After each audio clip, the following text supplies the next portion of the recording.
Okay, welcome to the Into the Impossible podcast, a very special episode featuring my favorite guest, me, Brian Keating, celebrating 400,000 of you multiversal minds that traverse the cosmos from consciousness to astrobiology, there and back. When I started the podcast, I assumed that maybe a few dozen nerds would somehow watch, but we built a community that hundreds of thousands of people are listening to or watching, over 500K when you include the audio versions, which I hope that you will also enjoy. And whether we're talking about inflation or artificial intelligence or aliens or black holes, I think that you're getting something here that you get nowhere else, and that's access to the greatest minds in the universe, some deep dives. I never pull punches, I never hold back.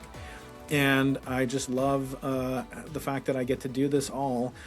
And most of what I provide to you is kind of a hobby. I don't do this for the money. I certainly don't make money on the podcast. And it's just been such a delight. So you'll hear this in the second half. I'm going to answer some questions that were dropped on YouTube. And you can join my YouTube channel, Dr. Brian Keating, or my secondary YouTube channel where I do these deep dive explainers into the hottest topics in physics and astronomy, cosmology, artificial intelligence. Those are solo episodes. I do some debunking episodes now called Keating's Razors. And I also do a lot of very fascinating as I said, solo deep dives on things ranging from negative mass neutrinos all the way up to the solution to the Fermi paradox that I am thinking about working on myself in my other spare time. For my side hustle, I need a side hustle. So that other channel is called Keating Experiments. You can find that link below as well.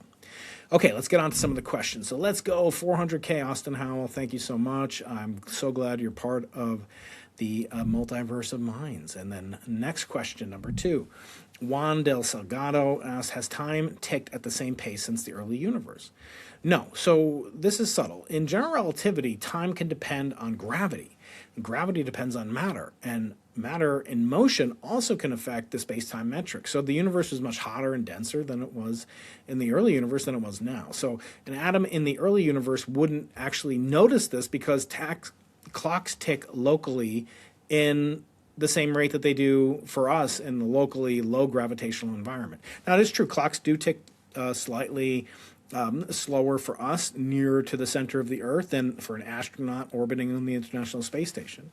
But locally, that's a small effect.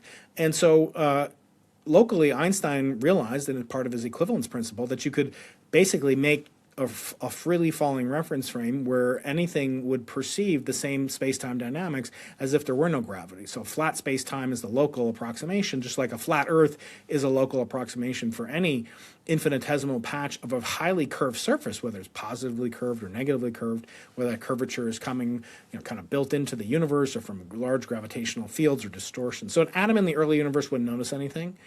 And redshift is not caused by time itself changing. It's caused by the spatial expansion of the universe that stretches wavelength of light and these waves of light as they travel. So this would not change things. So there's a distinction between gravitational time dilation, which is the slowing and changing of clock rates, which is a true effect that's also responsible for corrections made to the GPS satellite that you and I use to get around in our using our phones or our cars' GPS. So that's different from cosmological redshift, which stretches light because the universe is expanding. So they're related, but they're not identical. Great question. Okay. At merge form, is every location the center of the Big Bang? Yes, this is a very good way to think about it. If every part of the universe is the center of the universe, then no part is the center of the universe. It's like, where's the center of the surface of the Earth? There is no center of the surface of the Earth, so all points are equivalent. So the Big Bang was not an explosion into space, it was the expansion of space itself. So we often use these analogies. None of them are perfect because we're, three-dimensional beings trying to visualize a four-dimensional universe, making two-dimensional analogies that I'm about to make, which is the classic one of a balloon that has dots, printed on it in the shape of galaxies, if you like. And if you blow that balloon up, it's expanding into the room, so that makes it a little bit less good of an analogy. But every dot would see every other dot moving away. And I can insert here a visualization that I made on redshift and the wavelength distortion that occurs due to the expanding of space-time. And each galaxy sees every other galaxy moving away from it. In 3 dimensions, you could have a raisin bread that has raisins inside it. You're cooking it. It's expanding. Every raisin is moving away from every other raisin. So each raisin could say, hey, I'm the center of the bread. But, of course, if an infinite raisin bread, it's not possible for any of them to be the center. They're all the center. Therefore, none of them are the center. So The observable universe does appear to be homogeneous. That means it's sort of the same in every place in the universe, and isotropic, and then it looks the same on large enough scales. So every observer can legitimately consider themselves to be the center of the observable expansion. And these are things we talk about in the Cosmic Office Hours once a month, which I really look forward to. I hear incredible theories, and it's a much cheaper alternative, to the $1,000 for the first hour, and then $2,000, then $4,000, $8,000, etc. that I charge for private consultations. I'm more than willing to do that.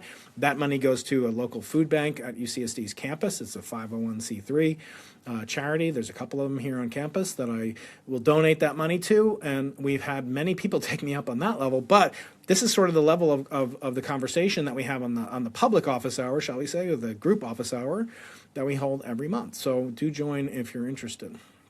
It's $19.99 a month. It's cheap compared to the thousands of dollars that other people will pay, and that my students pay in tuition, quite frankly. And a lot of them don't come to office hours. So, hopefully you will adjudicate yourself in such a way that you can make it to an office hour of some kind or another, or you can wait to the next 500K milestone when I'll answer more of these questions. Okay, is consciousness, this is asked by Innerfield 5481, is consciousness a space-like space-time? I personally don't know enough about this question to answer it. I'd say I've talked to the leading lights in consciousness, from the late, great Daniel Dennett. I was his last interview that he ever did, to Sam Harris, to Robert Sapolsky. So implementation of a physical system occurs while it's embedded in space-time. It is not space-time itself. There is some pre-existing space-time. So the question I think you might be asking is whether or not consciousness is fundamental, or if it's emergent, based on collective phenomena. It's computational, maybe it's quantum. But the hard problem of consciousness, the quality, what is it like to be something else, we really have no good answer to that. And I always often find that it's as challenging, to me, as if we didn't know what an exoplanet was. We have definitions of it. Yes, we changed the definition of a planet within our solar system not too long ago in my lifetime. And so things could change, and maybe you could learn stuff, but it may be unknowable. I mean, there are people that think consciousness is outside the realm of consciousness. And so you need some level of consciousness, as Einstein said, that's above the level of consciousness in order to understand consciousness. Maybe that will be AI. Maybe AI will be able to look at us outside of our brain. Constellation Pegasus asks, will JWST ever directly observe a population 3 star? Now, population 3 stars, I should tell you, are the first generation of stars we call population 3. And so they're extremely rare. They're extremely hard to visualize. They're long gone by now. They were providing the seeds that then became the seeds to make the stars that made the stars like our sun, which is population 1, which is to say that they exploded. They were made of just primordial hydrogen and helium from the Big Bang. They then created and synthesized the heavier elements all the way up to lead and even iron and so forth to make these iron nickel meteorites that I give away if you have a .edu email address, briankeating.com/edu, and you live in the U.S. So these are extremely massive, and like rock stars, the more massive, the brighter you are, the shorter you live. So they formed very early on, and they may detect them in clusters or so forth, where the light would have this trace fingerprint of only having hydrogen and helium in their spectrum. And that would be an incredible accomplishment, as would be the observation of a single pristine population 3 stars. That might be one of the greatest discoveries in astronomy. And if any telescope could do it, it is something like Webb. Thanks for that question. Okay, Cameron Williams asks about LLMs, lean proofs, formal verification, and fundamental physics. Now, this is one of my most recent and most exciting intersections that I'm involved with. How do we go from mathematicians proving theorems and physicists building models and computers to check these things to actually where they're generating it? So I came up with something called the Einstein test, which would be to take an LLM, lobotomize it, and give it only knowledge pre-1910 or something, and see if it can come up with general relativity like we just talked about. Can it derive curved space-time, flat locally, Einstein equivalence principle, all these things that Einstein did so magnificently. So the payoff would be enormous. So can we even verify proofs? When I talked to Terence Tao in September, he's going to hopefully come on again for his new book in the fall. He talked about verification being a good thing for AI, discovering unknown symmetries, perhaps, proving problems, solving problems that didn't have proofs maybe, but they weren't at the level of theorems, like Erdős problems are not really at the level of a theorem, like Pythagorean theorem or Fermat's last theorem, but were proved by, or conjectured by Erdős in the 40s, 50s, 60s, and lay dormant until recently, when dozens of them are being solved by LLMs. So the physics that I do has to be answerable to nature, and so I've been trying to do this with a student and with colleagues. I did find, unfortunately, in some sense, maybe fortunately, I don't know, save me the time, that we were not the first to really think about this. Maybe I was the first to think about it, but I didn't implement it in time, and there are teams of groups that basically do implementations of pre-1911 LLMs that are not contaminated with the knowledge that even popular science gives to them, like the multiverse and Spider-Verse and for movies and stuff. So for me, it was a little bit disappointing to find that people had thought about this and actually done it. Maybe, again, I might have thought of it first a couple of years ago, as that was kind of the key to artificial general intelligence that I would think would rise to the occasion. And thanks to Roman Yampolsky, who did tell me that this had been done. He thought it was a good idea, but he found some examples, which maybe saves me time to work on my other projects like Simon's Observatory. So there are a lot of experiments that will be coming up. The question is, first, can it verify existing proofs? Second, can it reproduce novel things only based on a corpus knowledge before these discoveries were popularized by human meat computers, natural intelligences? And so I'm not sure that will happen. First, I think it'll happen in math, and then I think it could happen in physics. Okay, Cheyenne Ray says, what happens to particles in the far future? It depends on the type of particles. If you're talking about stable particles like photons or electrons, they may survive forever. Protons may decay. We're not sure. We know that their lifetime is at least a multiple of the age of the universe, just from statistical measurements. May even be something like 10 to the 30th years. If protons do not decay, then white dwarfs and neutron stars, which will be the end product of most stars, including our sun, that they'll last for incredibly long times, and that matter will only take on rare sort of interactions as the universe expands and gets more and more dilute. We won't know if this will happen, of course, for a very long time, so keep paying your taxes out there. And this dovetails nicely into Trader Timmy, who asked my thoughts on Roger Penrose's conformal cyclic cosmology. Very few people fully understand it. I'd say that it's one of the most creative ideas ever proposed. It's beautiful, it's elegant, it's avoiding the singularity that has a quantum effect that we can't currently understand using our theory of gravity and our theory of quantum mechanics. It looks in a very serious way at what the far future of gravity and quantum physics would be like. But it's made a couple of whoppers, that really just don't bear out. When the BICEP2, my favorite experiment, aside from the Simon's Observatory, came out with our data, Roger said that actually we did detect B modes, but they were from these Hawking points that they had these ring-like structures that came from black holes that are the only things that really make it through the conformal rescaling.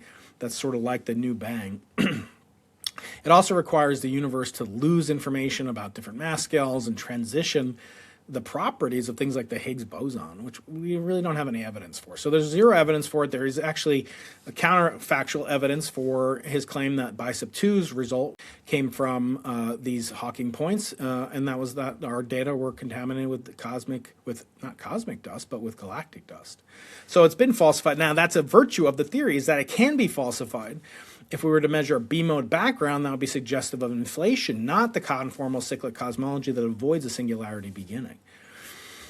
Okay, Careful Carpenter. Is expansion synchronistic or coincidental? I'm not sure what that means. The expansion seems to be a global property of space-time, something that we witness, we are participating in, not like some galaxy decides to go on to start participating in the Hubble flow. So at large scales, we see space-time evolving according to Einstein's equation.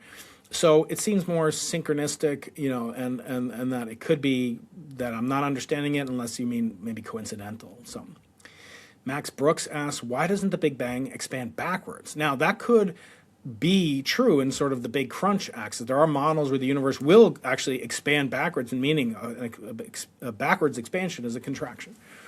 And so you have to be careful looking at diagrams in Wikipedia where these are plotting space-time, kind of in a two-dimensional space-time, but we can't really even project the third and fourth dimension of space-time itself. So the forward direction is actually representing the passage of time.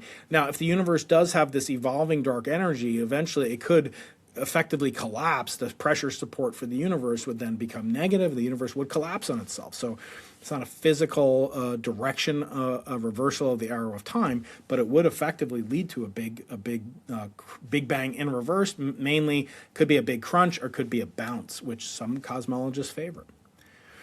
Okay, Bill H. asks, what do I think about the dark forest theory? I think it's brilliant science fiction. We had Ching-Sun Liu here at UCSD, the three-body problem, 5 years ago maybe. As science, though, it's still pretty speculative.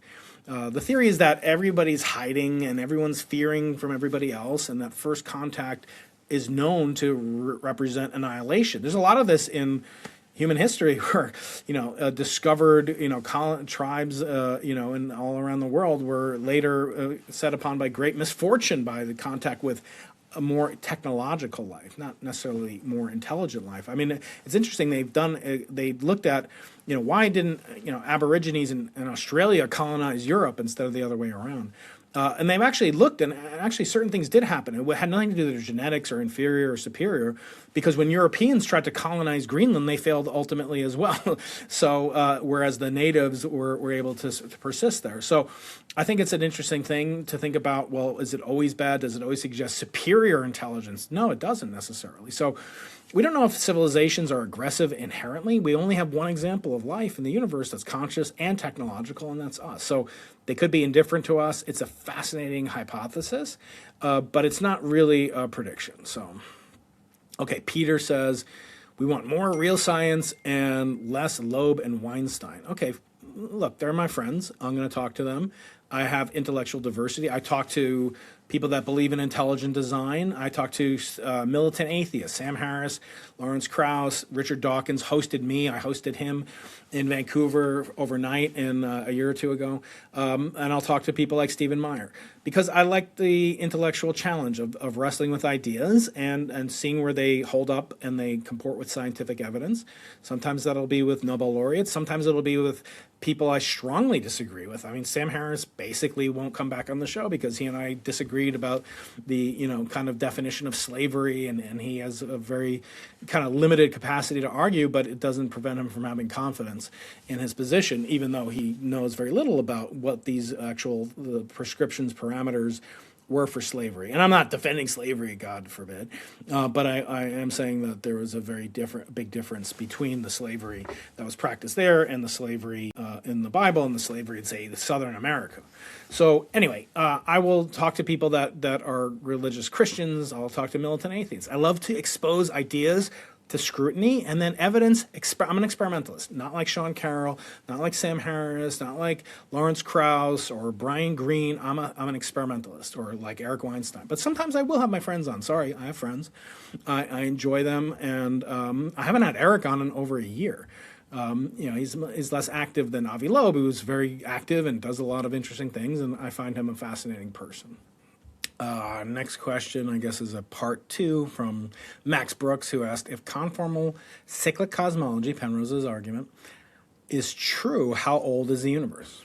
Well, in conformal cyclic cosmology, every aeon, which are these epochs that we're currently in, one of which we would call our current observable universe, or the current Big Bang phase of our universe, gives rise to the next. So you have this cyclical universe, and the conformal portion, that's the cyclical C.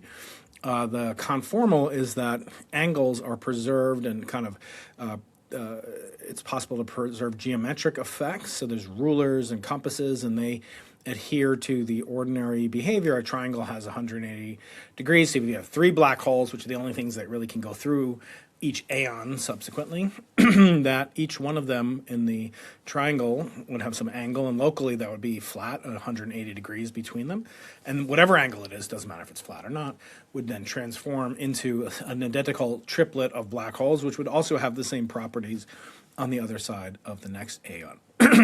So there could be a first cycle, but there doesn't have to be. So that each Big Bang is a transition from one aeon to another, not an origin, and that would be very, transformative of our understanding of cosmic history. But it wouldn't invalidate the physics that we know about, but it would sort of explain mathematically, possibly physically, although again, we have no evidence for it. And it has the virtue that it could be falsified, proven wrong. If we detect primordial gravitational waves, those can only come from inflation, as Sir Roger Penrose admits himself. So it could be falsified, unlike inflation, which can't be falsified. In other words, if we never see any gravitational waves with the Simons Observatory, it doesn't mean that inflation didn't take place. And if we do see them, it doesn't mean that inflation took place also. It just means that's by far the most plausible explanation. Some call it the smoking gun. But you can't prove a physical fact about the universe. You can only motivate it. And you can certainly disprove physical phenomena and rule them out, but you can't necessarily prove them. Okay, next question. Societarian. What's the most interesting philosophical questions that I grapple with? Okay, things that keep me awake at night. I think number one, why are we here? Why is there something? Why isn't there nothing? Why is it possible to understand language and humans? And why are we seemingly the only entities that have consciousness?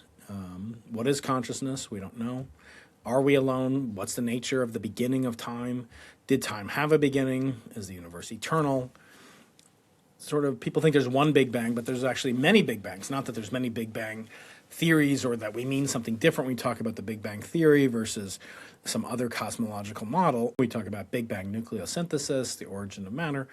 So there was actually an origin of, energy that had to have taken place from preceding either non-energy or non-energetic phase.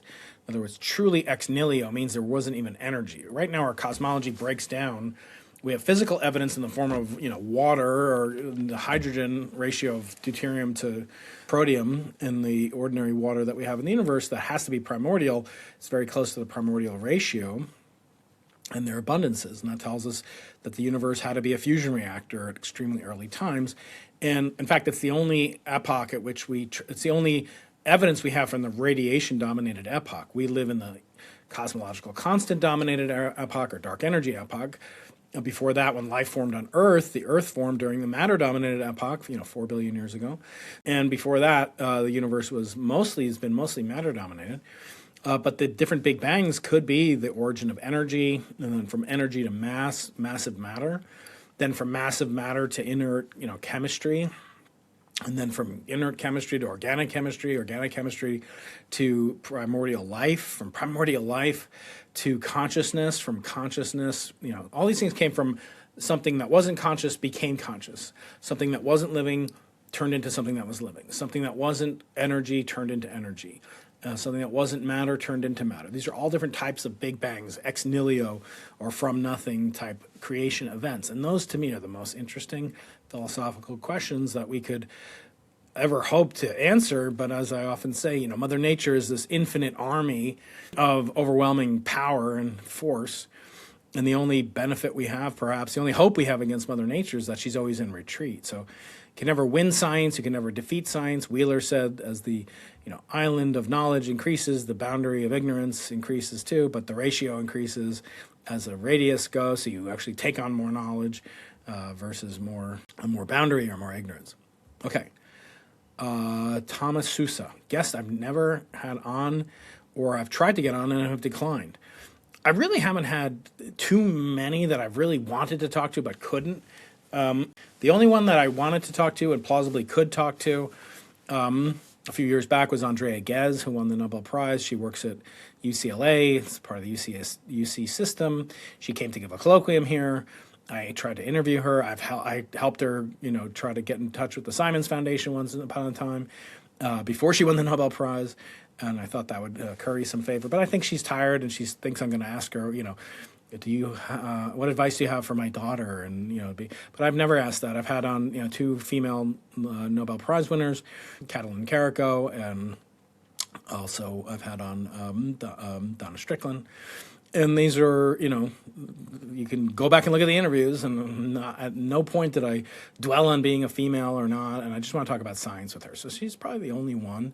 I talked to Elon Musk. I don't think I could get him on for an ordinary episode, but I think I have a lot to say with him, for longer than the 15 minutes I talked to him for a couple of years ago. Let's see, dream guests. I've had, so many great guests, and the ones that I can't get are unfortunately not alive, and fortunately I got some of them on the podcast, like the late, great Dan Dennett. I was the last interview he ever gave on the podcast. Jim Simons, my mentor, friend, father figure to me, he was on. Freeman Dyson was my first ever guest on. There are very few people that I don't really have idol worship in my genes. I've talked to it'll be 26 Nobel Prize winners pretty soon. Just finished my 25th and scheduling my 26th. They're ordinary people. They put on their pants one leg at a time. And I just feel so fortunate that you guys have all come along on the ride, and the power, the size of the audience. Yeah, maybe it helps to get, if I wanted to have on, Barack Obama on the podcast, or, I don't know if I actually do, but let's just say I wanted to. It certainly helps to have a bigger audience. So please do share the Into the Impossible podcast with your friends and neighbors and people that are curious about all things from AI to astronomy, to zoology and back. So I think there's no other place where you go as deep intellectually, and also I give you the opportunity to ask questions of my guests, especially those of you who are channel members that really do support. And I make hardly 99 cents a month before YouTube takes their 20% tax.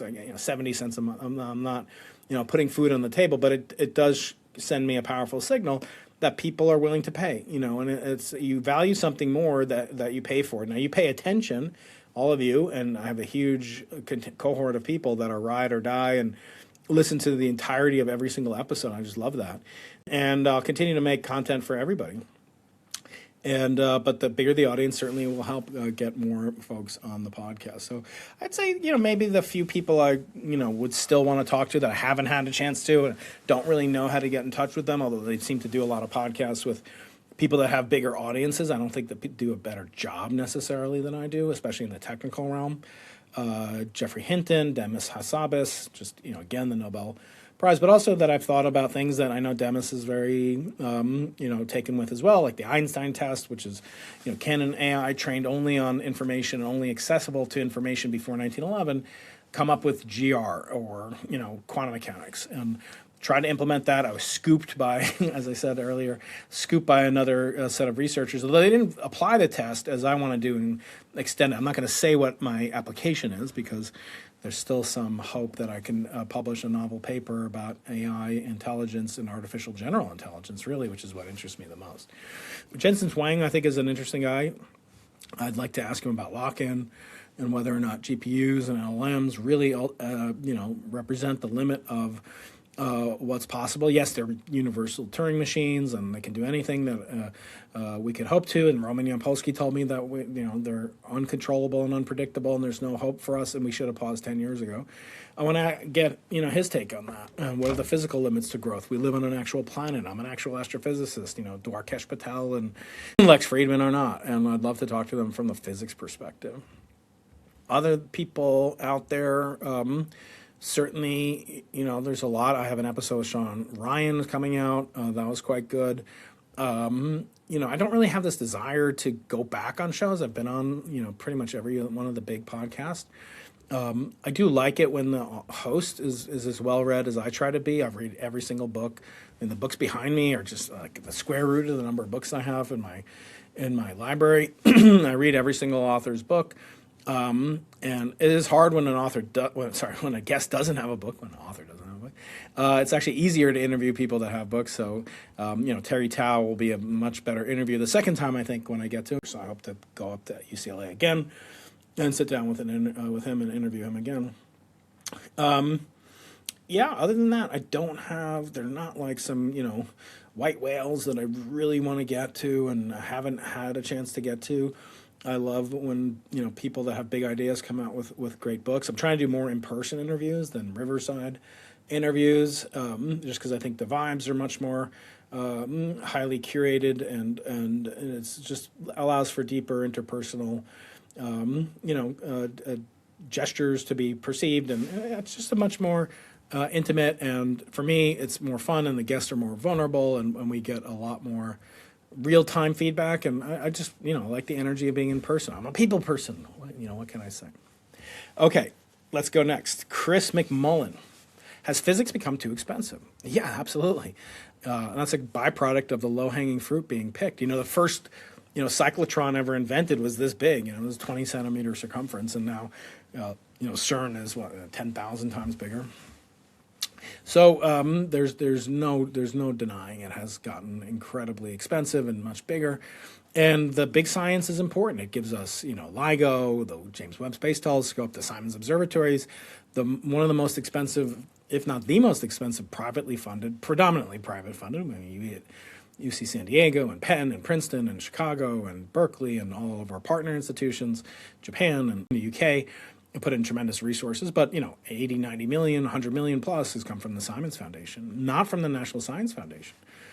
So that's been incredibly rewarding, but yes, it's not really sustainable. It'll probably could be the last ground-based C&B experiment, for the foreseeable future. There might be spaceborne experiments like Lightbird, which you'll hear more about on my other channel. Don't forget to subscribe, Keating Experiments.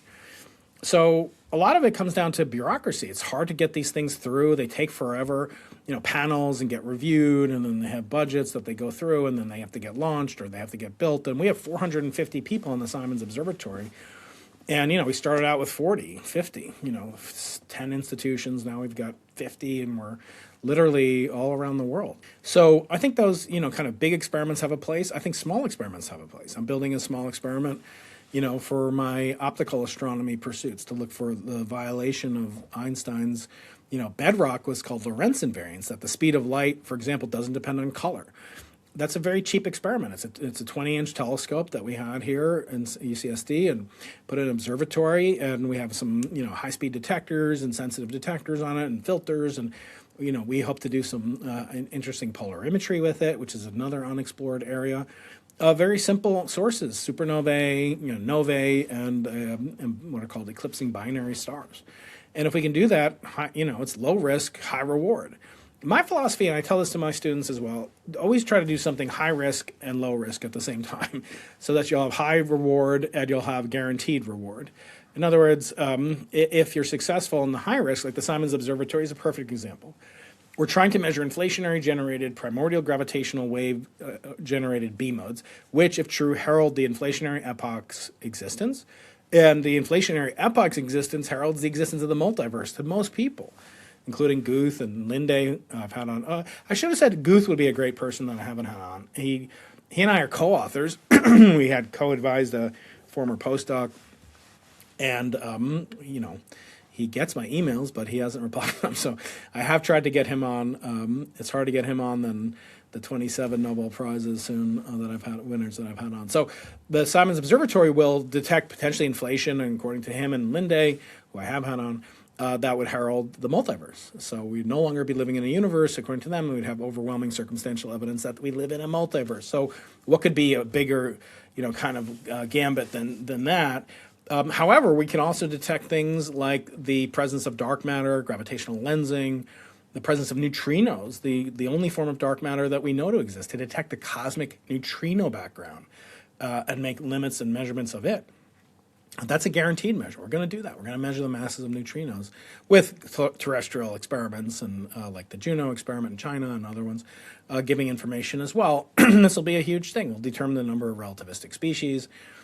We'll measure the existence or lack thereof and set limits on cosmic birefringence, which would mean Lorentz invariance is violated. These are incredible things. Some of them are guaranteed. We could measure Planet 9 if it exists. They're incredible. And so it's low risk in that sense, and we're guaranteed to get a lot of science out. We have this large aperture telescope that's 6 meters across that has incredibly high resolution, and then we have the coarse grain resolution, wide aperture refracting cameras that measure the inflationary B mode signal. That's in the unknown. We don't know if it's going to be there. If it's there, it's the highest risk, highest reward. And if it's not, we still are going to measure with the other instruments the presence or absence of neutrino masses and Planet 9, all these other great things. So it's an incredibly exciting time to understand the galaxy, understand extra galaxies outside of our own and clusters of galaxies and gravitational lensing, and really refine the cosmological model, measure the Hubble constant. These are spectacular accomplishments. So that's why I like to do it. We need both, kind of sailboats and aircraft carriers in our arsenal. Okay, Justin White. What's the most credible evidence for extraterrestrial life? So I've been going off on this a lot lately, including conversations with people like Avi Loeb and Michael Shermer, kind of on opposite sides of the fence, and Beatrice Villarroel.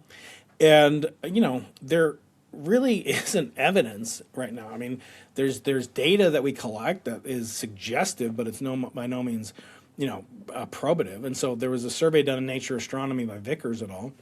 And I just learned about this thanks to having a conversation with a Christian apologist, effectively, Hugh Ross, who brought the survey to my attention. It's done in Nature Astronomy.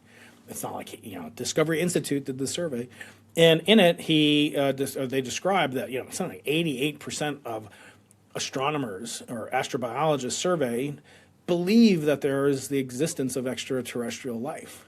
And I said, I shouldn't dignify that question with an answer. She said, I don't believe, is there evidence for it?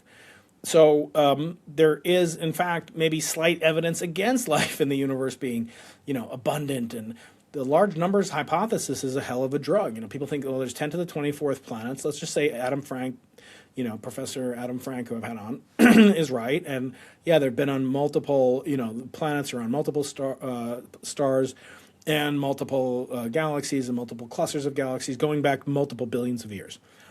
I agree with all those numbers. There could be a factor of 10 either way, but it's still, a trillion, of order a trillion bodies in the observable universe over the history of the universe, which is important because if life existed, 8 billion years ago, good luck finding it, right? It's gone now because the average stellar system is not going to live anywhere near that time, especially going back in time when population 3 that we heard about earlier was dominant, and those stars lasted 50 million years. So good luck trying to find, an exoplanet with life on it in another galaxy, 13 billion years ago. So there are people that say the rapid emergence of life on Earth is evidence, but that's not really evidence. It's evidence of how it instantiated itself on Earth itself as one example.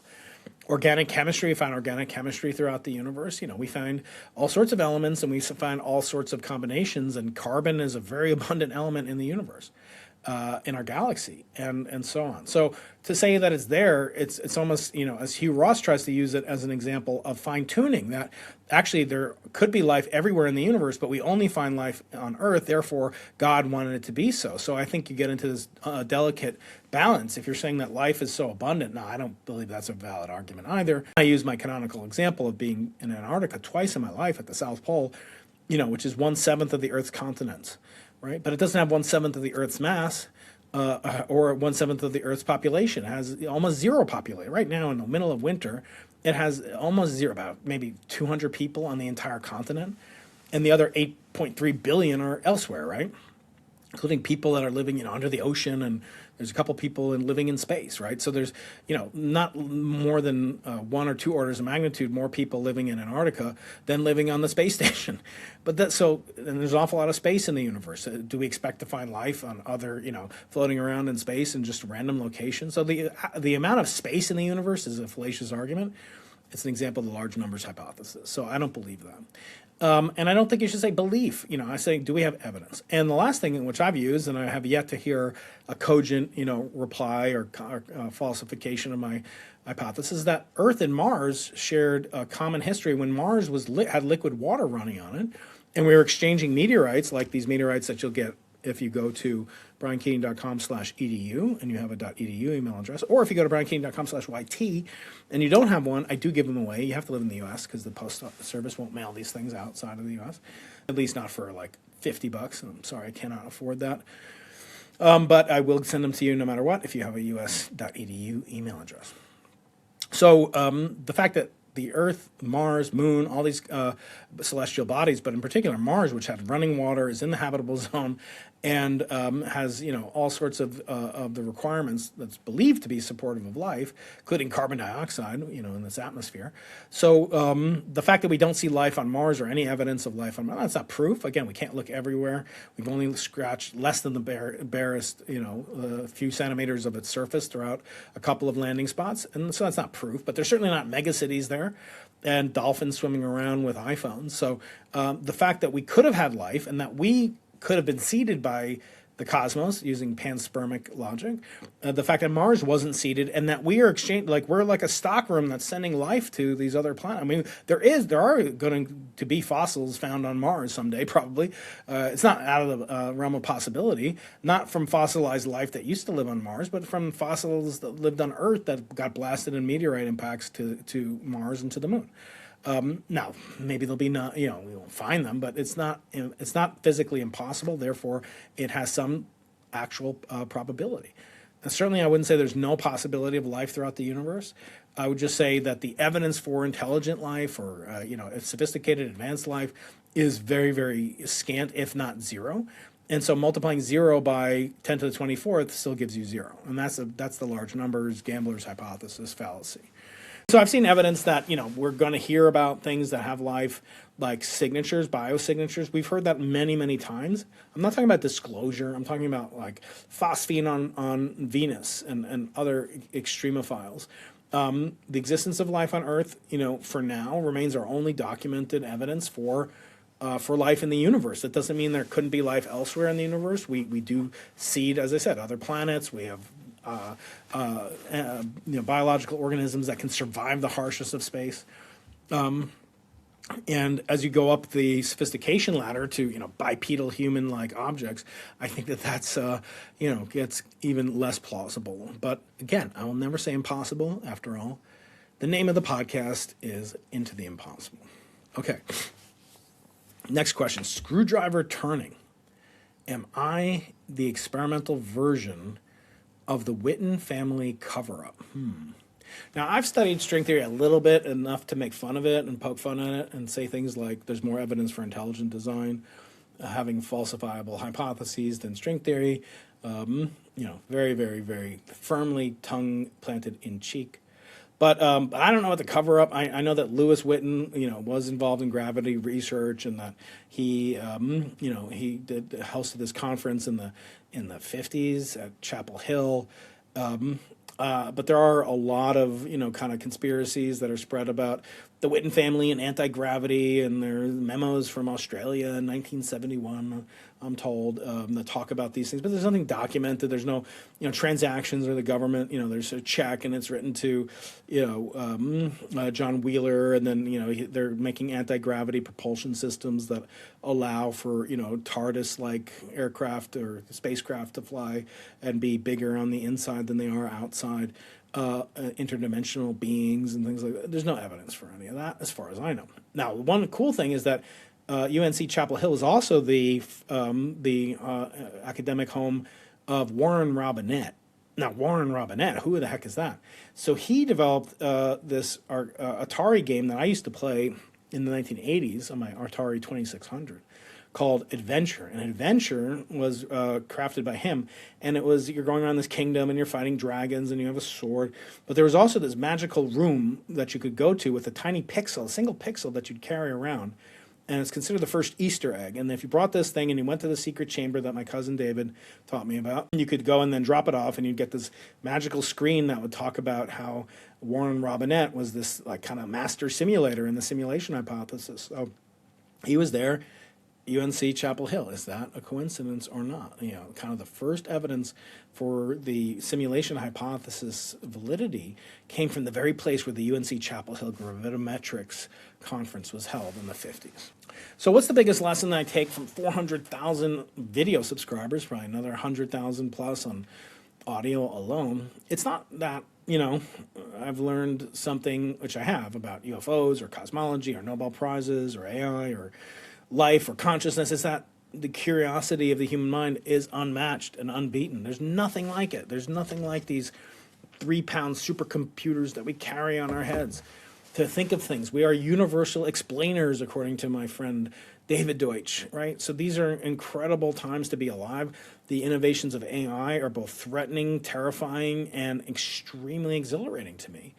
to think that I have this army of unpaid graduate students that are working around the clock, and agent swarms that I dispatch to investigate, to research, to help me, think about the different topics I want to cover in different explainer videos, to doing deep research on like what's the birthday and the place of some guest I'm going to have on. These are things that I couldn't have done before. I don't have the team for it. I just don't have the team or the time. And so to me, it's that there's something unique about this podcast. It's resonating with hundreds of thousands of other minds. I mean, I looked up the number of likes that I've gotten, so that's not even, a metric that you can really interpret other than to say somebody liked the video. It's like 1 or 2 million people have liked my videos. I mean, they've been watched for literally between 1 and 2 million hours just in the last couple of years. 60 to 70 million views of all my videos. And this is just on the Into the Impossible, and Dr. Brian Keating and my new channel, Keating Experiments. So please go over there, Professor Keating Experiments. But this is just, blows me away. Millions of hours of time, thousands of human lifetimes. It's incredible. And that you spend it with me, and I love spending it with you. And without you, I don't really do this anymore. I'm not just going to broadcast into the ether, as much fun as that might be to hear myself talk. I can hear myself talk for free. I don't have to get all, my hair done and get, shave and get these fancy cameras and editors and all the other stuff that I need to do because I want to do it. I feel like I owe it to everybody who's a scientist, is paid for by the public. Our jobs depend on you. I want to give back to you for free. If you want to get closer, more intimate, I offer things like these office hours that you can be a member of, and that's a very intimate small club, and Patreon, and on YouTube membership, which is different than subscribing. There's a difference. And on Substack, I have a Substack that I also do these things on, but it's an incredible ride, and I'll keep going. I have no reason to stop. I really enjoy what I do and get to who the people I get to talk to. And again, the more of you there are, it does carry some weight. I think to get, maybe Alan Guth is waiting for the 500K mark. I don't know, but who knows? Maybe he is, maybe he's not. But the point is, the more people that get to experience these once-in-a-lifetime conversation. I mean, literally for Daniel Dennett, it was the last podcast he ever did, and I think I did a great job with it. He certainly was extremely warm and expressed a lot of gratitude for that conversation. He was very sad. He had this huge bandage on his head. It wasn't related to the cause of his death, but he took the time, and it was the last hours of his life. And those are some of the million hours that you guys have gotten to watch and spend time with me and with him and with others. And I hope that you'll continue to do so and spread the channel love. I do think we are, some say criminally undersubscribed. 69% of you, I'm told, do not subscribe. I don't know why. You watch regularly. I mean, YouTube has this amazing engine for tracking the metrics, and we know you're watching, but you're not subscribing. I don't know why. Subscriptions are the only way publicly that you can sort of gauge a relative channel. It's kind of like the H-index of a channel in some ways, although views are more important. If somebody said, I'll watch every single video or I'll subscribe and watch no videos, obviously I'm going to take the non-subscriber over the subscriber. But it does carry some weight, so please do consider it. And please accept my deepest gratitude for being on this mission, this multiverse of minds that is just in this consonant and resonant phenomenon. And I don't think we have any real, plans to change anything. I'm not going to, move into AI, slop and content. And I'm going to keep reading books, talking to geniuses, poking back, pushing back where necessary, being respectful, having live conversations, getting the biggest names in science and some of the smaller names too. People that you may have never heard of. I did a conversation not too long ago with a professor at Princeton, Tom Griffiths, who studies AI and wrote a book about computational science and the math behind computational cognitive science. He's a cognitive scientist and a computer scientist. The laws of thought, and it's one of my most popular. It's almost got 200,000 views in a couple of months. I didn't know about Tom. I mean, yes, he's a famous, Princeton professor, brilliant guy. But until I read his book, I didn't know about him. And now I do. And now you do. And, just having people like that or, smaller or bigger guests. This huge roster of episodes that are recorded but not yet released. And you're going to be blown away by them. And I just have so much fun being with it. Now, I also am going to now segue into the second half of a live stream I just did this week with Avi Loeb, and that had kind of a Q&A session about my thoughts on aliens and UFOs and people like David Grush and Congresswoman Luna and other things. It has a little bit of that. It also has a little bit of kind of reflections on 400,000 viewers and a little bit of inside baseball on podcasting. I encourage you to listen to it if you're interested in getting to know kind of what makes me tick. It's a little self-indulgent like all these things are. But, if you don't celebrate the small things and the big things, what else is there, in life but, compounding misery. So for me, I hope you'll enjoy this, the second half of this show, where I kind of just talk to the camera after Avi left. And I talk about my philosophy. I'm not afraid to push back, even on friends. I know you guys, some of you don't want to see Avi Loeb. Some of you don't want to see Eric Weinstein. Fine. I mean, you don't have to listen to those episodes. We live in a free internet. You can listen or not. So choose your own adventure. I hope you'll forgive the self-indulgence of the second part of this episode. But it was fun, kind of stream of consciousness. You get to see what a scientist thinks about when they're not thinking about science. And now I'm going to go back to science. I'm going to finish up those papers before I get scooped again. And again, just 400,000, shining points of light. May there be many more, and an infinite amount of gratitude. Okay, now on to part 2. Stay tuned.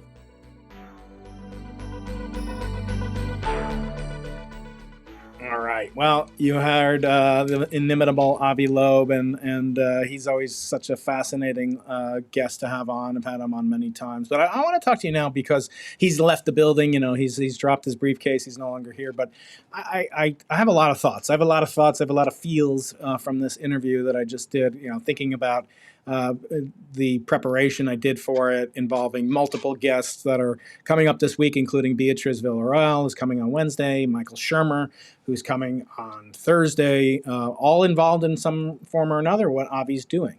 So I really, it's hard because when I do these podcasts, when I do these interviews, especially live, there's a million things I want to ask. I want you guys to ask. I want you guys to be engaged. I don't think any other podcast from the competitors do these kind of live streams. Kurt J. Mungle, a friend of mine, past guest, I've been on his show. Sean Carroll, certainly. I don't think David Kipping, my friend and respected colleague. And so I really do feel like this is a unique opportunity that I give in the comments, but also for you guys to ask questions. And there were literally hundreds of comments, so I did my best. And I always get criticized. Why are you looking away? So I bought a teleprompter, and now I can put the questions here, so it looks like I am indeed doing as I'm doing, paying attention. But I need to be candid with you because I think if I lose my trust with you, I think I lose everything. And I want to be honest, I've pushed back on Avi since the wee days of when he first came on the podcast in 2020 to talk about his first book, which is mentioned here, Extraterrestrial. And I said, Avi, you believe that this object, Oumuamua, comes from an alien civilization, potentially. Maybe it's not technology itself, but it's left over from technology. It could be a garbage barge. It could be a solar cell. I said, Avi, wouldn't it be great if you knew some billionaires that could spend money to fly a probe and catch up to Oumuamua? And of course, that was tongue-in-cheek, but I was pushing back on him because he did know people like that, Yuri Milner, and he still does. The Breakthrough Starshot enterprise is funded by Avi's, friends and colleagues, Yuri Milner and others, and he's at Harvard, arguably this hedge fund with a $50 billion endowment that still charges tuition that outpaces inflation. I always forget to criticize Avi for that, and rejects more people, than I got rejected, when I was on the dating market. They serve 1,500 people, in the freshman class, so it's pretty small. It's like a Chipotle does every day on a decent day. So it's exclusive. He's in this multi-billion-dollar orbit. He brags about billionaires coming on his doorstep, and I don't fault them because he is incredible at what he does, and he's rigorous, and he is a real scientist. That's where I just had a video about criticizing Michio Kaku's most recent appearance on Diary of a CEO. It's got 4 or 5 million views, and I'm trying to debunk all these claims, and I ran out of patience after 15 claims in a 40-minute video. Avi's not like Michio. Avi's, working in the trenches, he's writing papers. I don't know when the last paper Michio Kaku wrote was. I bet it wasn't recently. And there are a lot of great, Neil deGrasse Tyson hasn't written a paper, since the Reagan administration, as far as I can tell. But, they do something important and they have a role. And they also have their own, kind of financial incentives because they're all writing books. And so, I write books. I don't do it for the money. The amount of money I get from my books is near below minimum wage, I think, even here in California.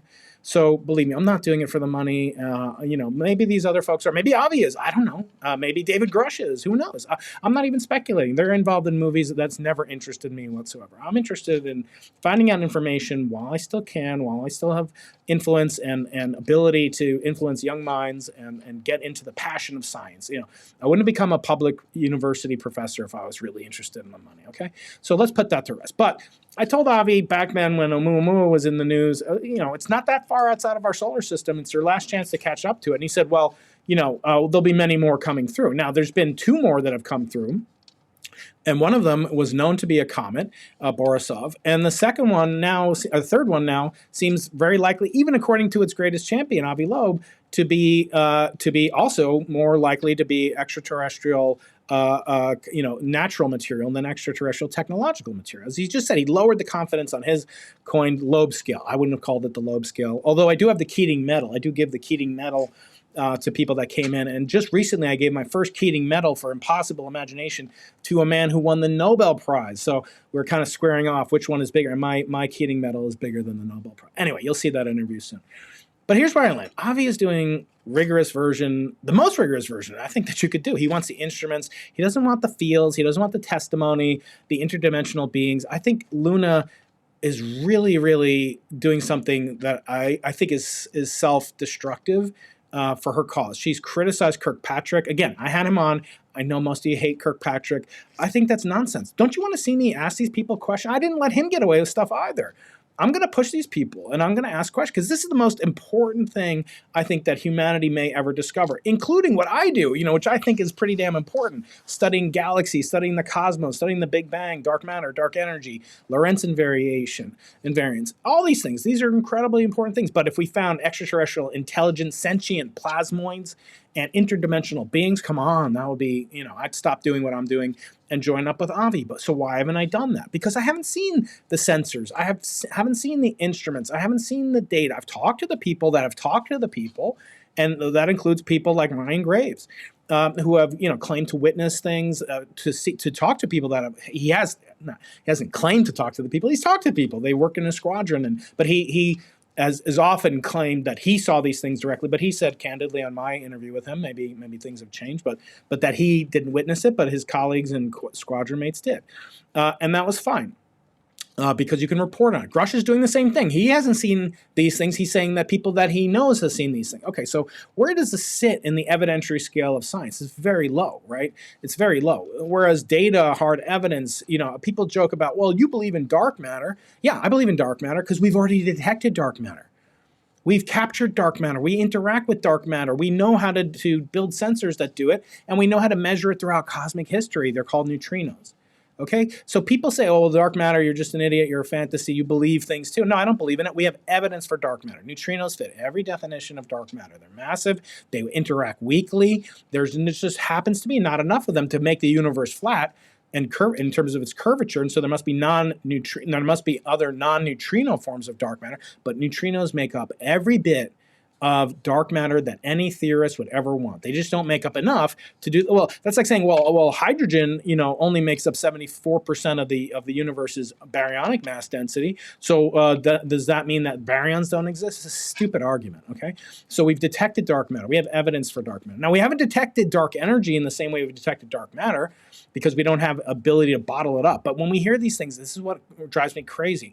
I'm an experimentalist. Avi's a theorist. Most of the people he's talking to are theorists. Gary Nolan is not an experimental astrophysicist. He's not dealing with the same types of sensors. He's dealing with experiences that he had that he talked about on my show when we did a co-live stream together with Avi Loeb a couple of years back. So you can look that up. Now, what's important to me? I pushed him on Luna because he has access to her. She is obviously a fangirl of Avi, as are many people. He's very charming. But we need a whistleblower who has the power and is not afraid to use it, not to go after people like Kirkpatrick, who was serving his country as best as he could. And he got a ton of crap for it. I think after having spoken to him, he would never do it again. He got death threats and all sorts of things going after his family. It's horrible that what happens to people like that. And that's why I cautioned Avi, are you sure you want to do this?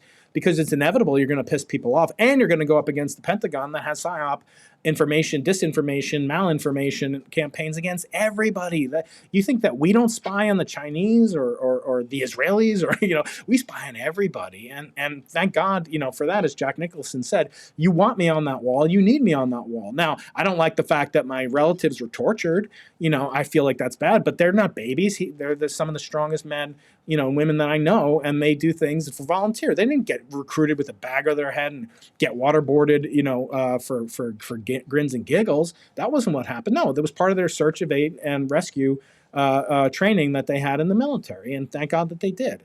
And I hope that they never have to use that, but they're hardened against it should they ever have to use that. Okay, so let's look at this. Where is Luna coming down? She has the power to subpoena people. She has full immunity. I've also wondered, and maybe I'm just foolish about how the government works. Again, I don't want anything bad to happen to anybody. I don't want Grush to be attacked. I don't want him to go to jail for revealing classified information. But we have freedom of the press. There could be leaks to the media and so forth in the press. Now, if this is stuff that's happening, it's hard to imagine how sentient plasmoids, telling us that there are sentient plasmoids and bipedal organisms, which is very shocking to me. I mean, that's sort of the most shocking thing I've ever heard in this. Not the sentient plasmoids and the interdimensional beings. That doesn't really kind of rankle me as much as the bipedal, because bipedalism is almost the least likely. I mean, look around your house. You might see one or two bipedal objects. You might see an equal number. We have an equal number of bipedal objects around the Keating household, right? They're called pets. Quadrupedal is bipedal. And so this is a shocking revelation, if true. And again, I just pulled up the quote and from the article from the testimony on June 9th. So we have to say that this is among the most important things. So why isn't there protection? Why isn't Luna saying, here's what I found out, go to the people, skip Grush altogether and go straight to the source. He can tell them who to talk to, what he saw when he saw these objects, and she can talk to Lou Elizondo. He's already revealed all this stuff. He's on tour. He talks about this stuff with Jeremy Corbell. Why can't she talk to them, get the names, and then she's not going to be she's not going to be arrested. She's leading the damn committee. She's one of the most powerful people on the planet. I don't understand it. And again, I'd love to talk to her. I've asked Avi to introduce me to her. I think maybe one Jewish astrophysicist is enough for her, to kind of make her sick of talking to me and scientists like me. But I'm happy to host her. I'm happy to host Lou Elizondo, David Grush, all these people. I'd love to get them on. And I'd love to stop the petty, backbiting, ad hominem attacks that they do and have done to them. Okay, so that's number one. Table stakes are they have to be safe.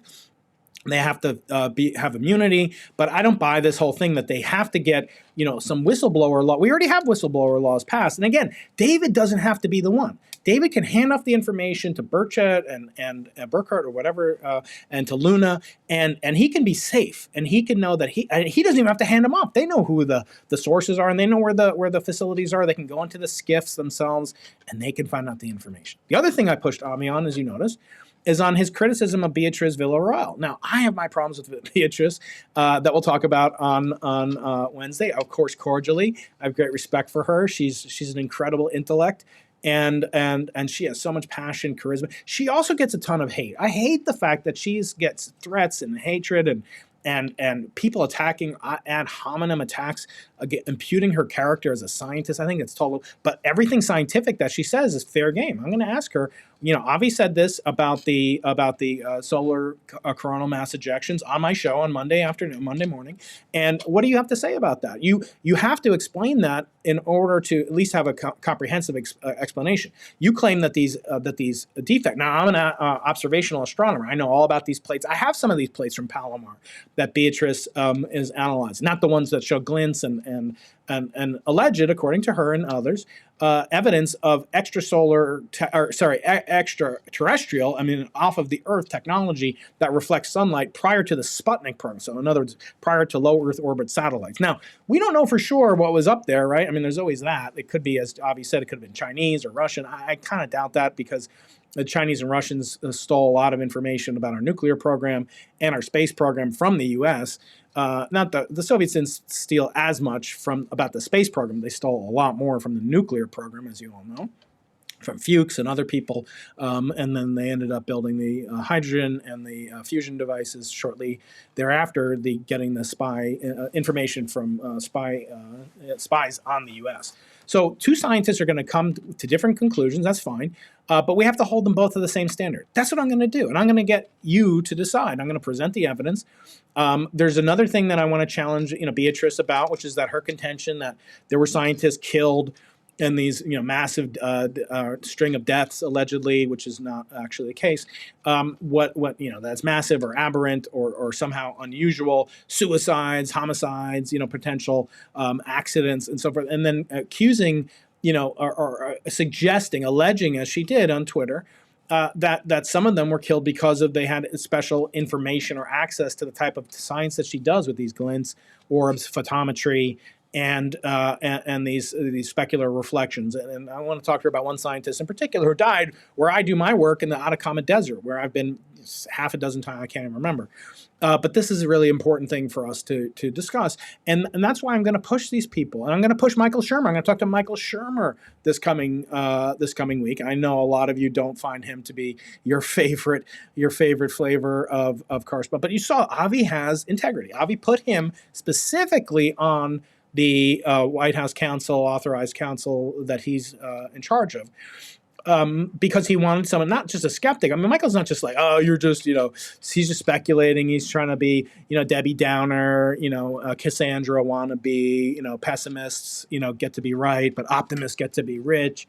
No, Michael's not like that. He will talk candidly, as he does in his new book, which is the main reason he's on. But I'm going to talk to him about the Galileo Project and this new White House counsel, because he's on it with past guests Gary Nolan and others, and I want to have them all on. A lot of them say stuff, and I have to hold their feet to the fire. Now, one thing about this counsel really rubbed me the wrong way, and I wonder if you can tell what it is. I mean, maybe put in the comments if you can suggest what you think really kind of bugged me about what Avi's was saying, and the power of his committee. I was very concerned about it, and maybe you can guess in the broad. So first of all, put a thumbs up and put a subscribe, please on this channel, because I am doing really, really interesting interviews this week. I like to think I do a lot of education. Most of it's for free. Again, I teach at a public university, right? I don't have any book to sell or course to sell or whatever. I do a lot just to get it out there, and I'm doing a lot more of kind of debunking style stuff, but not ad hominem. I didn't go after Michio Kaku in some of the ways that people were saying really awful things about him when I posted on X. I guess I kind of knew that. It's sort of my fault, that they would say things like, we don't have the science communicators that we deserve. I'm trying to be one of them. I'm not the best. I'm not the last.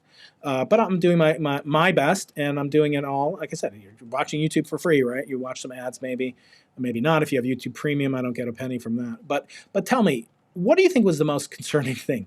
If you could guess it, maybe put in the comments after the video. I'll give you guys, 5 seconds to think about it. I wish I had my clickers that I use my students. They love these clickers. They come in, I give them 10 points extra credit on their final exam if they brought clickers to class, every class, and answered the questions. Not even if they got them right, just if they answer. Anyway, it builds engagement. You guys are engaging. You're attractive and engaging. Okay, what was it? Is that he has no money. He got no money from the government, right? So what is this? If you get no money in a government that, spends what, $7 trillion a year, and this could be the most important thing in human history, i.e. American history, and even if it's not, even if it fails, as people say, oh, it's just going to discover, Chinese spy balloons. That's freaking huge. And even if we discover there's a huge science, isn't that incredibly important to the stated goals of the Trump administration? And I share those goals, right? So having no money, 0%, not even like, oh, we need a 100th of a percent, 1,000, $0.000, right? I think that's a fatal mistake. I think, the first thing that I want to know is, am I going to have a budget? Is there a governance structure? What is the transparency of this organization? Like, how are we going to communicate? What are we going to have access to? Now, Avi's smart. He said that he's smart, so he has to be smart, right? Now, that kind of bothered me too, that he said, well, I'm smart, so I'll know that they're not going to, that they're not trying to trick me with a psyop. Really, Avi? I mean, I couldn't push, I can't push back on everything because Avi charms me. He is one of my I just like him. I hate to say it. I have weaknesses. I'm only human. That's one of my biases. But I did push back during the interview. But mostly, I feel like to say that you are not, even to say, like, I could say, well, I'm going to take advice from my wife or my husband or my colleagues at Harvard. I mean, say something, right? Say something. There's someone else besides you. If you are your own arbiter of what is being truthful, if someone is being truthful or not, I feel like this is another kind of, it's just putting a stumbling block in front of the blind. I think it's, if I had to bet right now that this council is led by my esteemed friend, Avi Loeb, the foremost educational institution on earth, which has its own separate budget, and he has his own budget, and he's also leading Galileo project. These are all separate, kind of orbs, so to speak. I would say right now I'd give it a 60-40 chance of not succeeding, just because it doesn't have government backing. I also pressed him on a question that I got a lot offline. Ask him if it's going to be recognized by the White House. So far it's not, and he said that it's authorized and it's consonant with the president's goals and the administration's goals and all these national security goals. Well, sorry, Avi, there's all these agencies are in constant conflict with each other. Part of what I heard from an Air Force, a very, very high up fighter pilot in the Air Force, is that that there's infighting between the Air Force and Space Force and the Navy. You notice that many of these sightings from Graves, reporting sightings by squadron mates and others, and Fravor, Dietrich are in the Navy side. Grush was in the Air Force. Now we have the Space Force as of 2018, 2019, whenever that was started, and there's a huge amount of interagency hate. I mean, quite frankly, there's hatred. I mean, unless they're in war, they're a huge territorial pissing contest that you would not believe. I've heard some of the most staggeringly inefficient uses of our tax dollars come from the fact that these agencies all want to have their own control. And then you add in the CIA, which is has its own separate military, paramilitary, intelligence gathering wings, the FBI, even things like Homeland Security when the drones are flying over airports. These are all so entangled. And to say, like, Avi's going to be their Harvard professor with $0, and they're just going to listen to him. They're not listening to Luna. I mean, they're not really, where's this data dump? I mean, like I said, most of the stuff I've seen can be identified either by, has been identified by the NASA, Blue Ribbon panel led by my friend and colleague David Spergel and co-advised by our member Shelley Wright, who studies optical transient events from extraterrestrial civilizations, potentially extraterrestrial civilizations, using optical photo avalanche detectors in the most novel way. She's invented these telescopes. She would be probably the most thrilled person on Earth if these things were found to be extraterrestrial, but they haven't. They found 95% in the NASA panel could be explained. Now, what bothers me is that people, and so 5% can't be explained, but as Michael Shermer puts it, just because you can't explain it doesn't mean that the antithesis is the correct one, right? You can't just say, oh, because we can't explain it, it means that it's unexplained aerial phenomena means that they're alien phenomena. No, that's not the null hypothesis. The null hypothesis still is unexplained. We just don't understand what it is. More data is needed, or if it occurred in the past. I mean, if you had asked somebody, 2 years ago, can we get data from the 1950s that could shed light, maybe not prove, but could shed light on the existence of alien artifacts in our local low Earth environment? You would say, what are you, crazy? We don't even get good video quality today. Like, how are you going to get, like, what are people going to be, mediums, seeing back in time? No. But Beatrice went back and found these plates from the Palomar sky survey. She didn't look at them for the galaxies and the quasar surveys. The first quasar surveys really done here, discovered Martin Schmidt here by Palomar. up the road in San Diego County at 7,000 feet up with a 200-inch telescope. It wasn't the biggest telescope in the world anymore, but it was at the time. She did the hard work, and now we're going back in time and getting evidence from now. So there could be other things in the oceans, on the moon. There could be artifacts, and that always reminds me, because I'm speaking so much. But I do want you to get meteorites, especially those of you who are students in the United States. If you have a .edu email address, you'll win a meteorite. So I want to send these to you. These are true, honest to good, extraterrestrial, came from beyond our solar system, potentially. No, it came from the pre-solar system. But I'm going to send those to you if you have a .edu email address and live in the United States. If you don't, I do give away 10 a month to people that don't have it. Again, you have to live in the U.S. because the U.S. Post Service charges an awful lot of money for this poor state university professor to send you. Okay, now next, here's what's coming up. So when Beatrice comes in, she's going to talk to me, hopefully, about the Vasco project. She's very, very, I would say, exercised about these critiques that she's had, that these photographs did not come from the telescope itself, that came from artifacts like cosmic rays smashing that penetrate through the telescope completely and just make an image and an artifact on the photographic plate.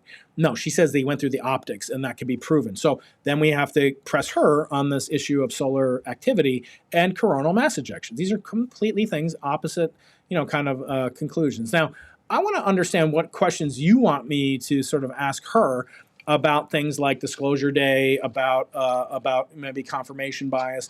Put those in the comments after, when the video's up. It'll anyone, not just channel members, can give comments, just not on the live stream. So, and what do you guys think about this fact that Grush and others are now involved in the Hollywood kind of dramatization? Disclosure day, is that just going to be the first of many things? And as Spielberg said, that Avi didn't agree with, and I don't agree with, that he believes that these things are here, and he keeps using that word belief, and a lot of people kind of took issue with the video I made with Hugh Ross, again, an intelligent design proponent. But I'll talk to anybody. I talked to Stephen C. Meyer of the Discovery Institute. I don't care. I like to be challenged intellectually. I like to challenge other people intellectually, but I do it always for the sake of truth, trying to understand what's true. I'm not selling anything. They might be selling things. I'm happy to promote them. It's very hard to make your living and stuff like that. But what do you believe about these, people that are in the disclosure forefront, tip of the spear for disclosure, like David, but they haven't seen the craft, they haven't seen the body, they've never touched the technology. They're not, they're not hardcore engineers. I think David does have a background maybe in engineering. People can correct me, but he was a major, maybe even a general. I don't know, in the Air Force. He wasn't a pilot, but I believe he operated drones. But anyway, to me, it does, and it kind of, I sort of brought this up with Avi. He was asked to be in this movie, but he's playing himself, I guess. I don't think David's an actor, and that's not really what he wants to do. Or maybe he does. I don't know. He's a handsome guy. He could be a great actor. I don't know. But if he's an actor, that makes things even worse, right? Because the actors are the ones that are most likely to be trained in human psychology and manipulation, right? So I don't believe he's going to do that. But he is, kind of held up at this level in a Bruckheimer, kind of consulting role. So I don't know. Would you do that? Do you find that suspicious in any way? Do you find suspicious in any way the Fravor revelation 4 days ago, I put on from Reddit and other places? Actually, it was on Twitter. I first heard it, that he believes the Roswell was, evidence of non-human bodies, technology. Let me see what he actually said over here. I don't want to misquote him. But yeah, I think this was a kind of an interesting, kind of twist that he was essentially speculating or saying. I don't know how he would have evidence of that. He was a fighter pilot commander of a squadron, right? So why would he have knowledge about something from the 1940s, right? Like, why would that be what he had special access to? Maybe he does. He might be just getting informed from people. But then that raises the question again. Does he not, do these people have protection? Are they really in danger? I believe David Grush could be in danger. So if that's true, then when he states something that goes in contradistinction to something that's going on the record by Sean Kirkpatrick, why don't we wait that? Like, Sean could be committing some classified information, faux pas, reveal that he shouldn't be, but he doesn't, right? So he's gone on the record And he said he disagrees with it. So I guess, from my perspective, it's hard to know what to believe. So yes, retired Commander David Fravor, famous for his Tic Tac encounter, has stated the government has recovered materials from Roswell and has known about a non-human presence on Earth for over 80 years. And then Fravor advocates for official transparency, like we all do, suggesting the world honestly deserves honesty regarding these issues. So he's known for the Nimitz encounter. Fravor is called, they have to be honest about just to be honest, we've known for 80 years that we're not alone. Now, why would a fighter pilot have special knowledge? Now, maybe he does, but as far as I know, he's retired. I don't know when he retired, but 2004, I can do the math. It was 22 years ago when he had the Nimitz encounter. Why would that then give him official information? Now, he may get information because whistleblowers may come to him hoping that he can get their story out, but he doesn't have, as far as I know, he maybe never had. I mean, just because you're in the military, I mean, I have friends that are fighter pilots. My flight instructor is a fighter pilot, F-18 pilot, just like him, even maybe at the same rank as him.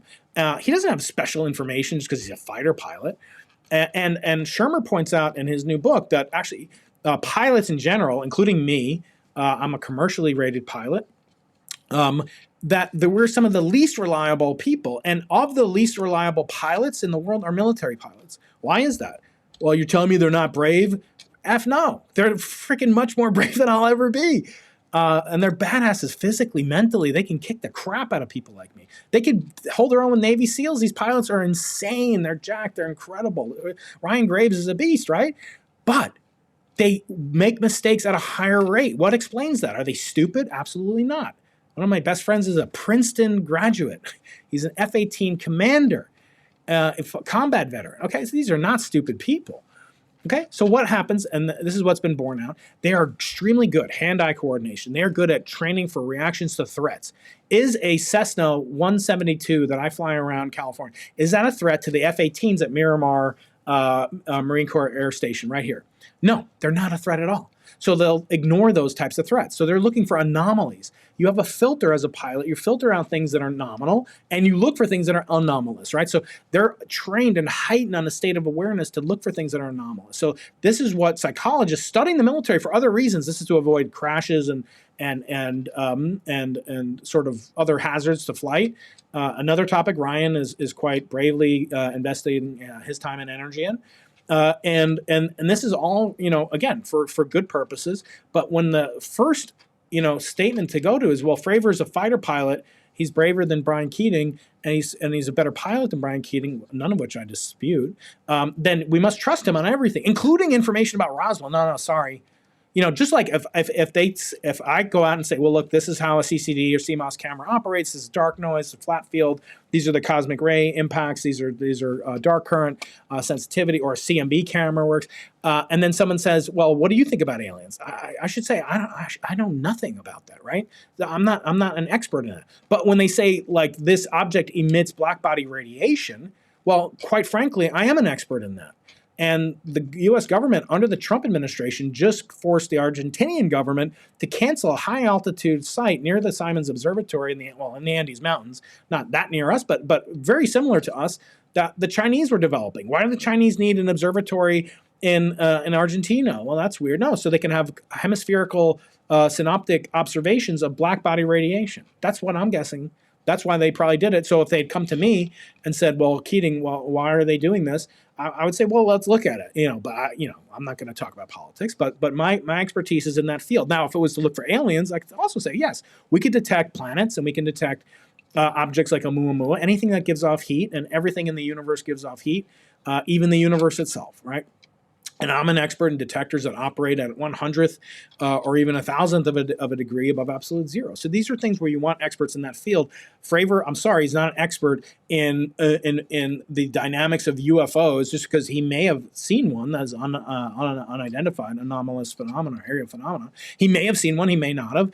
And it may have been an actual extraterrestrial object, or it could have been a terrestrial object. That's what Avi seems to be leaning towards. So, but again, that we should listen to him about Roswell and believe him because he is more brave than Keating, and he's a better pilot. Maybe he's smarter than, I don't know. But to say that, that's called the halo effect, right? When you ascribe information to and powers to people because their domain expertise lies in one field. It's like, the World Cup's going on now. Would you like this guy's really good. I heard of this new soccer player. His name is Ronald O. I think he's Irish. I'm not sure.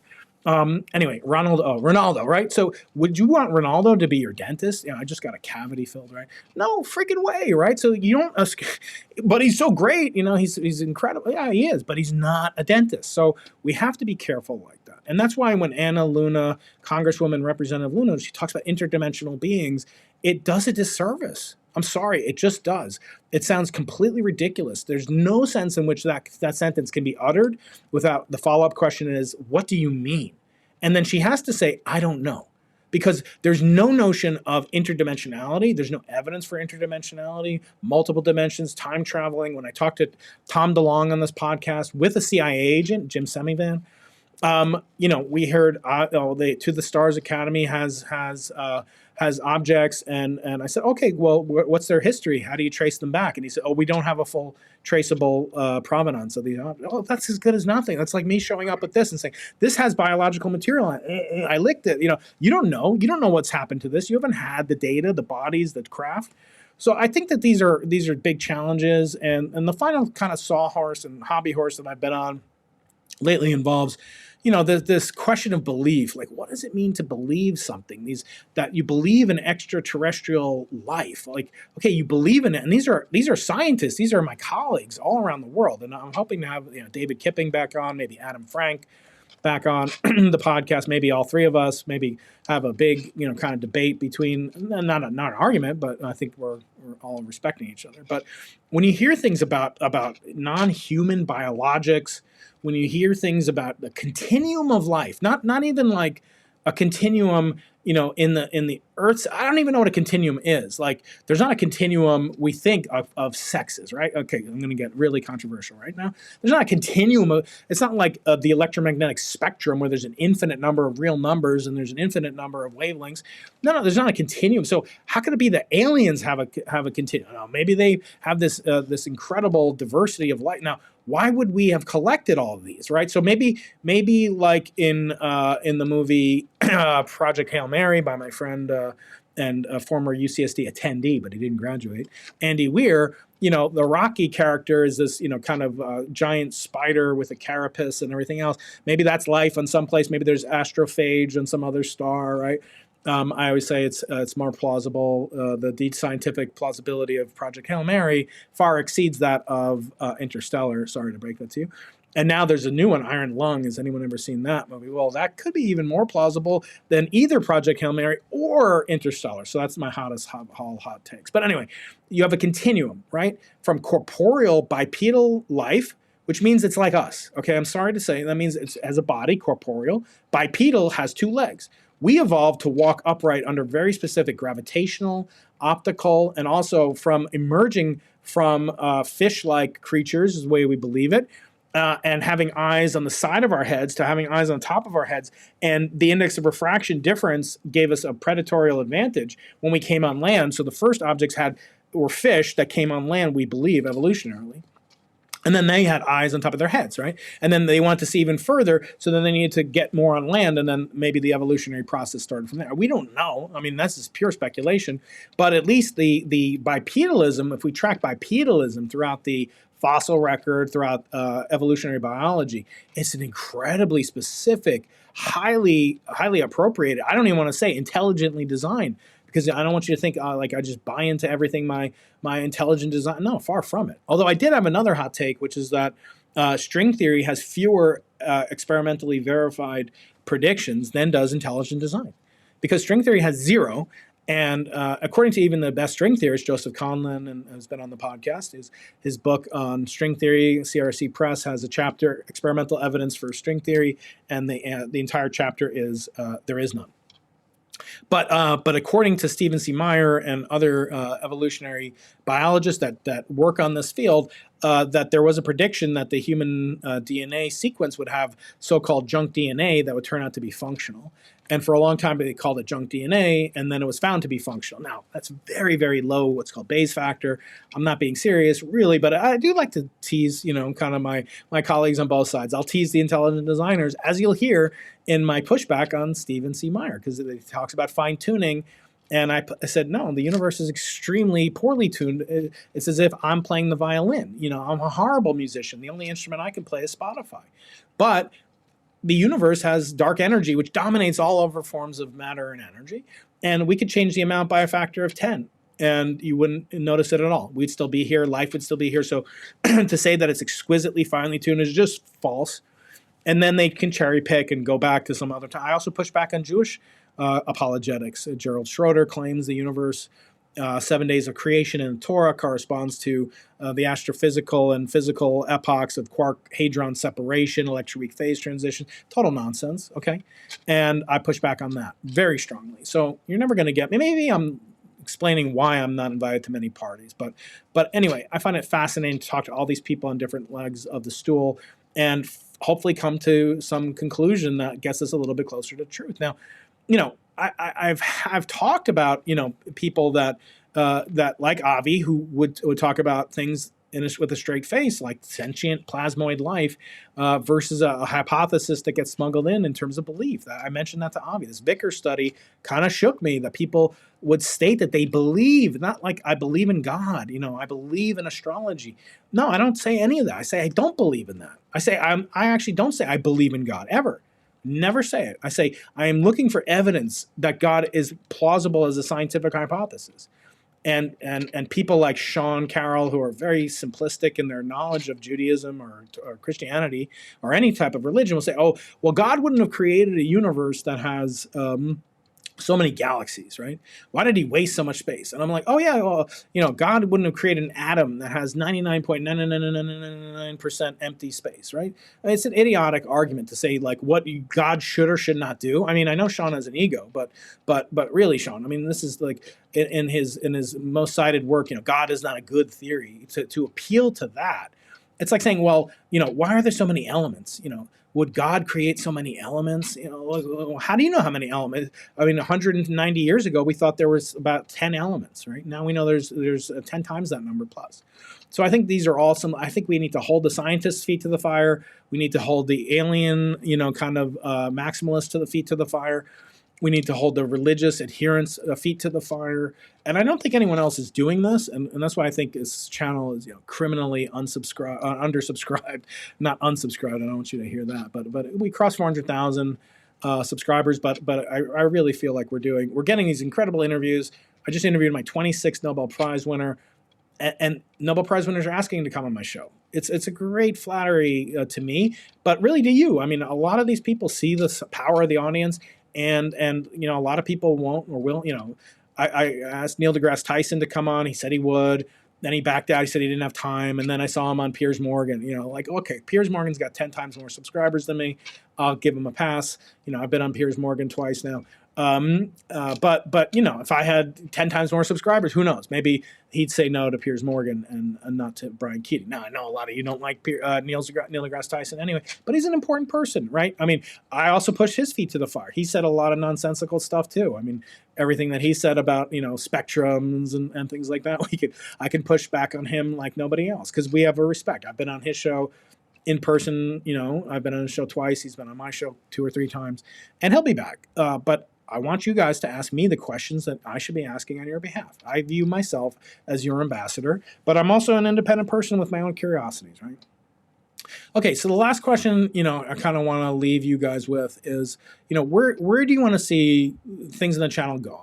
I'm not like going to be captured by the audience in the sense of I'll do whatever you say, and I'll do the 100 days in a yacht challenge, and if I spend 100 days in the yacht, I get to keep. I'm not going to do that. Sorry, but no matter how much the audience wants it, right? I miss my home cooking, right?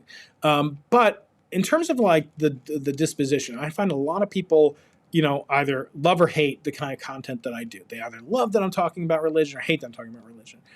They either love that I'm talking, someone who's interested in investigating alien life, and then people that hate it, or people that love that I'm talking to a skeptic like Shermer, or hate that I'm talking to Shermer. People that think, oh, you're just, licking the boots of Eric Weinstein. I haven't had Eric on in over a year. I mean, I talk to him all the time, but I haven't found that what he has to say lately is a mandatory, content for my channel. And a lot of people, I did a poll on the channel, who do you want to see on? And he got the more votes than most people, as he usually does. But it wasn't by the same margin. It used to be like 80, 80-20 kind of thing, 80 for Eric and 20 for everybody else. But maybe I need to do more surveys like that. But I'm really enjoying it, but I need to know, kind of where you're going to be intellectually honest with yourself and have integrity to listen to people you don't agree with, because what YouTube really rewards, and I'm not a master of it at all, but I find it fascinating because you get instant feedback, you get real-time data, you get to talk to, I have 500,000 followers across the video and audio feeds of this podcast, and it's a huge. I just looked up that in the last 6 months of this year, like 1 million hours. People have watched 1 million hours of my content. It's insane. Like, I can't believe that. I can't listen to myself for 1 million.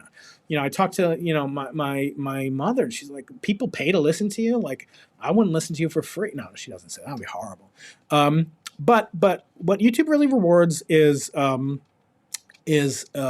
of all, looking at the video, deciding you want to watch it, sharing it with somebody else, leaving a thumbs up, leaving a comment. Those are huge engagement signals. But the best engagement signal is how long you watch the show for. Like, how long do you tune in for? And I think, a lot of people will either tune in not at all, or they watch the whole thing. So I find a lot of people do that. A lot of people are watching. 60% of you are not subscribed that are watching. I don't know why.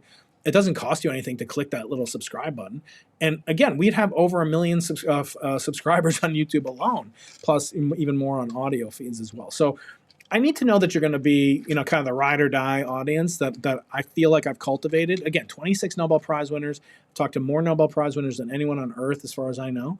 And I don't just do, like, even with my most recent guest, I push back on the Nobel Prize winner. It's fun. They like it. You can't believe how many podcasts I've been on. I've been on all the big podcasts, right? I can't think of one. Maybe put one in the comments that you think I should be on. I don't know. What's the guy's name? I always get him. He always pops up. Lewis Howe? Is it Lewis Howe? And anyway, he's like a really big name podcaster that I'm often, people tell me I should go on and tell my human story. Anyway, put it on there. But I think I've been on Rogan. I've been on Diary of a CEO. I've been on Jordan Peterson multiple times, Star Talk multiple times. I've been on Chris Williamson way back when, before he had a video even. And who am I missing? I've been on Ben Shapiro's Sunday Special. I've been on, again, I'm blank. Andrew Huberman I was on. Sean Ryan I was on. Mayim Bialik I was just on. He's incredibly, these are tens of millions of views, right?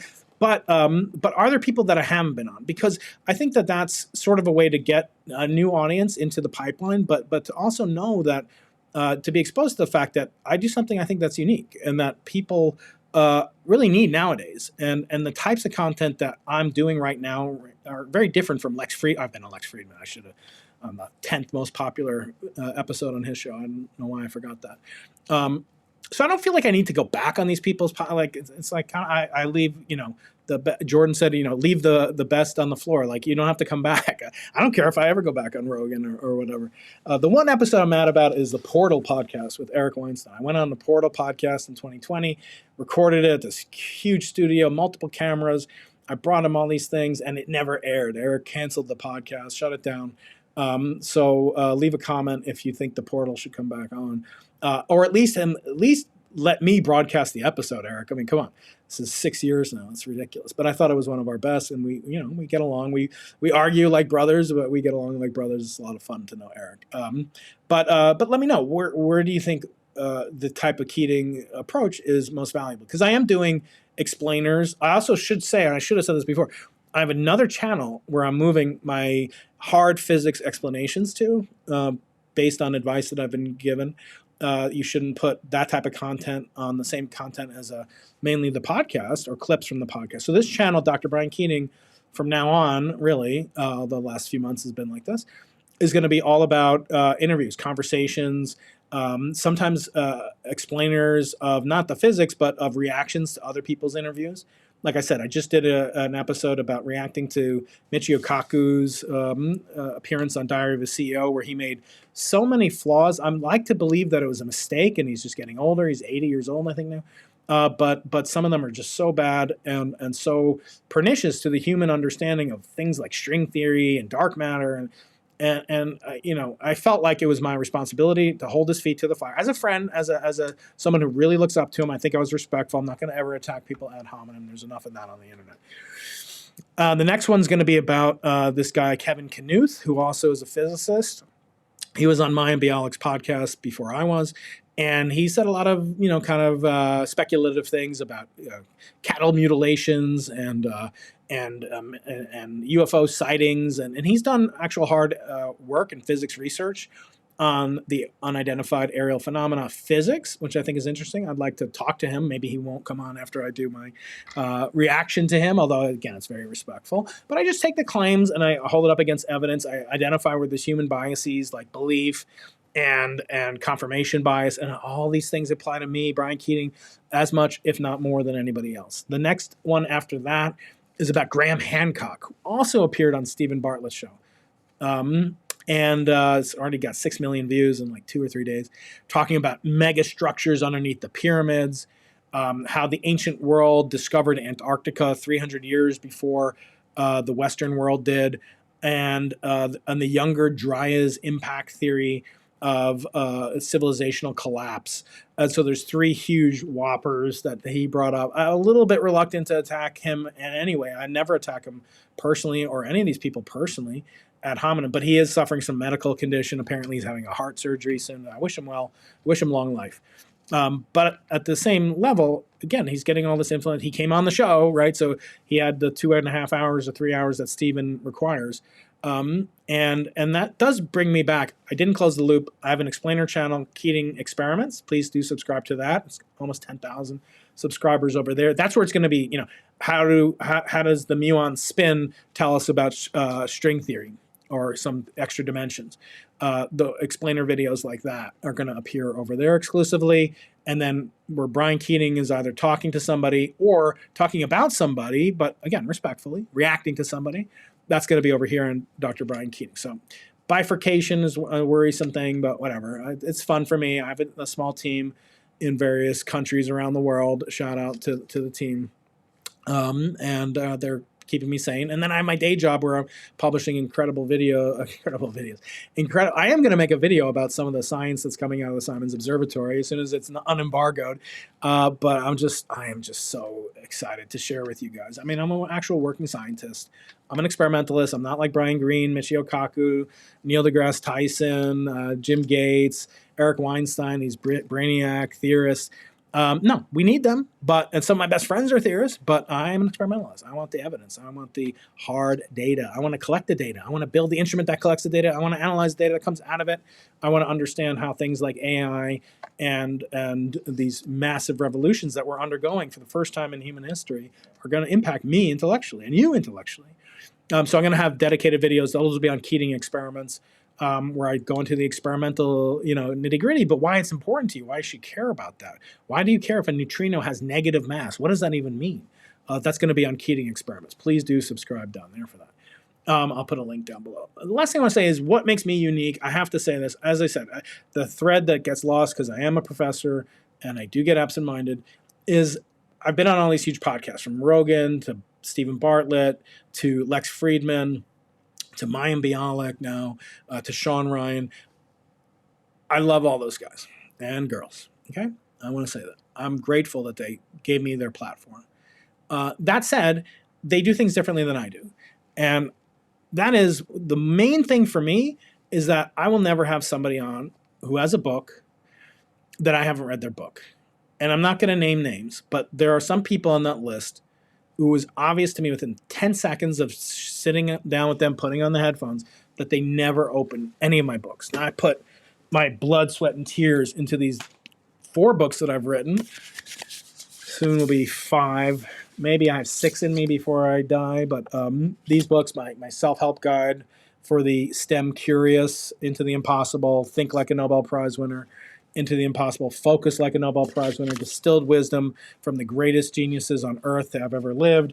I'm almost at the point where I can write a third volume. I don't know the title. Give me a title for that down below.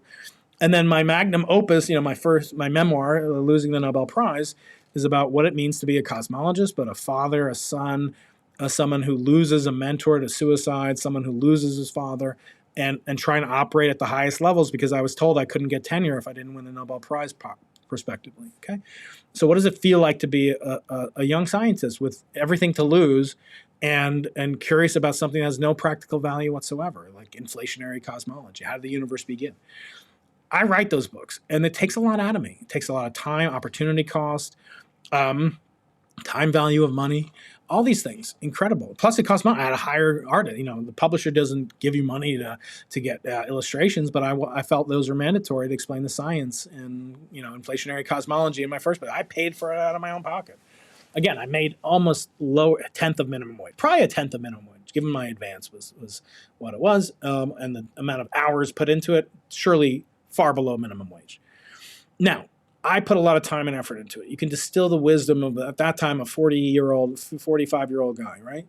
And the knowledge. And that's so pertinent nowadays. We are swimming in knowledge. We have almost no wisdom. We're dying of thirst for wisdom, and we're drowning in knowledge, AI, the internet. We have abundant information. We have no distillation of that. And that's what I'm trying to do on this podcast. But that's certainly what I do in my books. And to have a host, fly me out at great expense to them and time expense to me, away from my wife, my kids, my teaching. I have to get people to cover for me. Shout out to my colleagues that cover my classes and my postdocs. And supervision, it's a lot. I have a lot of things on my plate, and I'm going out there. The least you could do is read my book. Please. It takes, some of these books take almost, I have audiobooks for every single book I've ever written, including Galileo's dialogue. Now, okay, I don't expect anyone who's having me on to listen to a 21-hour long audiobook, but that was with Carlo Rovelli, and that's an acted version for the first time in human history of a book by Galileo, the greatest mind in science, I think, that ever lived. Maybe with the possible exception of Einstein or my father-in-law. No, I'm just kidding. But the point is, how else, why are you having me on? And I know you're having me on because you have a much bigger platform than me, say, I don't know, someone's podcast I haven't been on, or maybe I have been on. You have a much bigger podcast, and so I appreciate you, and I'm grateful. I have gratitude to you. That's the most important thing, first of all. But take the time. And so I do that for every one of my guests. I've read 500 books. And you know what? I had a brain scan done for some other reasons. Everything's fine, turns out. But they did brain scan on me, and then they did it again a year later. And then at the 5-year mark, my brain is actually increasing in density and gray matter and vascularity and all the good things about brain. And I think it's 100% due to this podcast. I do have a selfish reason to do it. It's not monetary. I lose money on this podcast because I pay my editors. I never get somebody to read. I don't have anyone doing my booking. I don't have anybody who does, kind of research for me, except for my AI tools, which I have handcrafted over the last 2 or 3 years to make them incredibly pertinent to the things that interest me the most, call outs to things that matter to you the most, and to edit it tightly to get rid of all the verbal yappage that I'm known for, right? I want to cut down on that. I know this is kind of self-indulgent, but you'll excuse me if you've lasted this far. I assume that you can handle a little bit of yapping. Let's see how many people are still listening at this point. Oh my God, there's more people listening now than was listening before. Okay, there's over 1,000 people listening right now. I just really appreciate you guys. I can't tell you. It's funny. Sometimes I got recognized. I went to Hawaii last year, and I was getting on the plane. I'm like, about to get the guy staring at me. I'm like, I passed TSA. Why are you looking? He's like, you're Brian Keating, right? I'm like, yeah, it depends. Do I owe you money? Like, oh, what's going on, brother? And he's like, no, I love your podcast. I get these things all the time. I'm like, it makes me so gratified. Like, this thing didn't exist 6 years ago. I started this thing 6 years ago when COVID was raging, and I knew I was smart enough to know that authors like Avi or other people would answer my email if I asked them to come on the show because they weren't doing book tours. I did, a book tour in 2018, 2019, 2020 was gone. Couldn't go on book tour. So I could get any of the dream guests that I ever wanted. I've never had a guest really. I can't think of anyone. I mean, I've talked to Elon Musk. I would like to talk to him probably again at some point, but kind of been there. Talked to 26 Nobel. The people that I miss talking to are the people that are no longer with us. So best of luck with that. Maybe Anna Luna can get me some interdimensional beings and I can do some interviews. But I did interview Freeman Dyson. That's one of my most treasured interviews. Him, Jim Simons. These people aren't alive anymore. And that is my treasure. I have that for all time. And the Nobel Prize winners are just, going to keep growing. And like I said, some of them are asking me. I mean, 10 of them have asked to come on my podcast. I don't think they're asking to come on, some of these other podcasts, right? I mean, they might appear on them, but I think that they know they get something special. And I'm always going to read their books. I mean, that's the least I can do. And so you'll never have me unprepared. I will cancel an interview if I haven't had time to read it or I don't want to read it. And it really helps when I have on people that have audiobooks, just in case you want to know, because I listen to things. I can listen at 2x speed and I can do things, with audio that I can't do with printed, but I am reading printed books now. I'm kind of getting back into it. Some fiction. I've had on 4 Pulitzer Prize winners. These are the things that really make it so enjoyable. And I always say at work, I have to talk to people. There are people I have to talk to. The telescope azimuthal encoder drive is broken and I need to get somebody out at 18,000 feet in Chile, and it's a Chilean holiday and it's a German company and they can't get an import for an American part that comes from China. Anyway, you don't want to know. Those are people I have to talk to. Some of them I like a lot. I love my graduate students. I have to talk to them or else they'll go off in crazy directions, right? My undergraduates, I have to talk to. I get paid to talk to them. And just the other day, I finished up class for the quarter, and they all did great. And they gave me a standing ovation. It was like emotional for me. I have to be honest with you. A couple of them came up and took a selfie with me. They were like, "Do you mind if? Can I take a selfie with you?" Like they were so, and I was like, "Yeah, you guys rock. Like everything I do, I owe to you guys." And so this is what I do. This is what I love. I'm always going to read the books. I'm always going to go deep. I'm never going to stop talking to people that I disagree with. I've had people not want to come on the show. I can name names, right? It's too bad. It's too bad for them. I think that they are scared of a little bit of pushback. I think you all know the Malibu meditator that I'm talking about. Just didn't want to come back on the show ever again because I pushed back on him on his utterly simplistic, ignorant, kind of view of, again, some biblical topic that he feels capable of talking about. Fine. I'm not going to say he can't talk about it, but the fact that he never got pushback once, everyone just tells him what a brilliant genius he is, and everything he says is just so it's just so wonderful and intellectually deep. I'd love to talk to him. I offered him to stay at my house during the Malibu fires. He politely, turned that down. But that's, again, I feel like it's his loss. I can talk to Richard Dawkins, who hosted me, who flew me up to Vancouver to host him for 2 days at this wonderful live show in front of 1,000 people. And it was incredible. And he knows I don't agree with him about a lot of stuff. I push back on Richard Dawkins. Like, who has the chutzpah to do that besides me? I mean, I don't care. I don't want these interviews where people are just like, "Oh, you're so amazing. Let me just lick your boots. And this is incredible." Now, do I talk to people like Avi or my friends? And I cut them maybe a little bit more. Okay, I'm a human being. I have friends. Sorry to say, I have friends. But you notice, even with the friends like Eric, I think he gets annoyed with me. He'll tell me, that he doesn't want to talk about a subject because I'm pushing him on something that's uncomfortable for him. I'll push him on things like publication. I'm the very person who, really forced him to publish on April Fool's Day 2021 his theory of geometric unity. Now, he didn't do it to the level that people want him to, and he said he's an entertainer so that he wouldn't be liable for people cutting his stuff and he could have legal recourse against them. This is his excuse. But without me and my one of my best friends in the world, Stefan Alexander, we pushed him to put it in writing. And he did. And it wasn't all because of me and Stefan, but I think we played a big role in it. And so I'm going to push back even on my good friends, okay? So that's what you're going to get. You're going to get depth. You're going to get someone who's prepared. I always come prepared. I've heard people like Chris Williamson, who I think also has sort of blocked me because I criticized him for hosting rabid anti-Semites and people that are just horrific human beings, because they're of interest to his audience. Fine, I don't think he'll ever have me back on, but I was there for him before he had 1,000 subscribers. Now he's got 4.5 million, so good for him. I'm really happy for him. But to hear that when he told his audience that he doesn't read the books effectively. Because he doesn't want to be like a short form or Blinkist for his audience to skip the book, and I don't want that either. I want you to buy the books. I want you to, I've kept these books for years, right? These are, my library. That's like 1/10 of my library behind me. I've got 10 times that in my studio, in my in-person studio.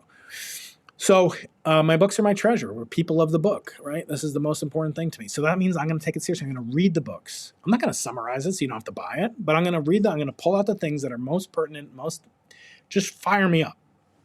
My Obsidian, my Apple Notes, my second brain is brimming with connections between these 550 now books between them. So I can ask, upcoming guest, Annie Jacobson, who's coming on for a new book that she's written called Biological War. That should be fun, right? Biological War, a scenario. She's coming on in July. It's embargoed. They're sending me that. That's incredible that they have trusted me, and I've earned the trust. I've never broken an embargo, never will, even with my own experiments, right? I've been under embargoes many times, and for books and for research, and I'll always respect that. That's the duty of a scholar.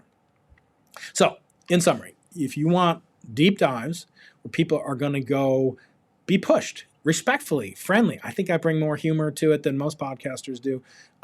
Even I had one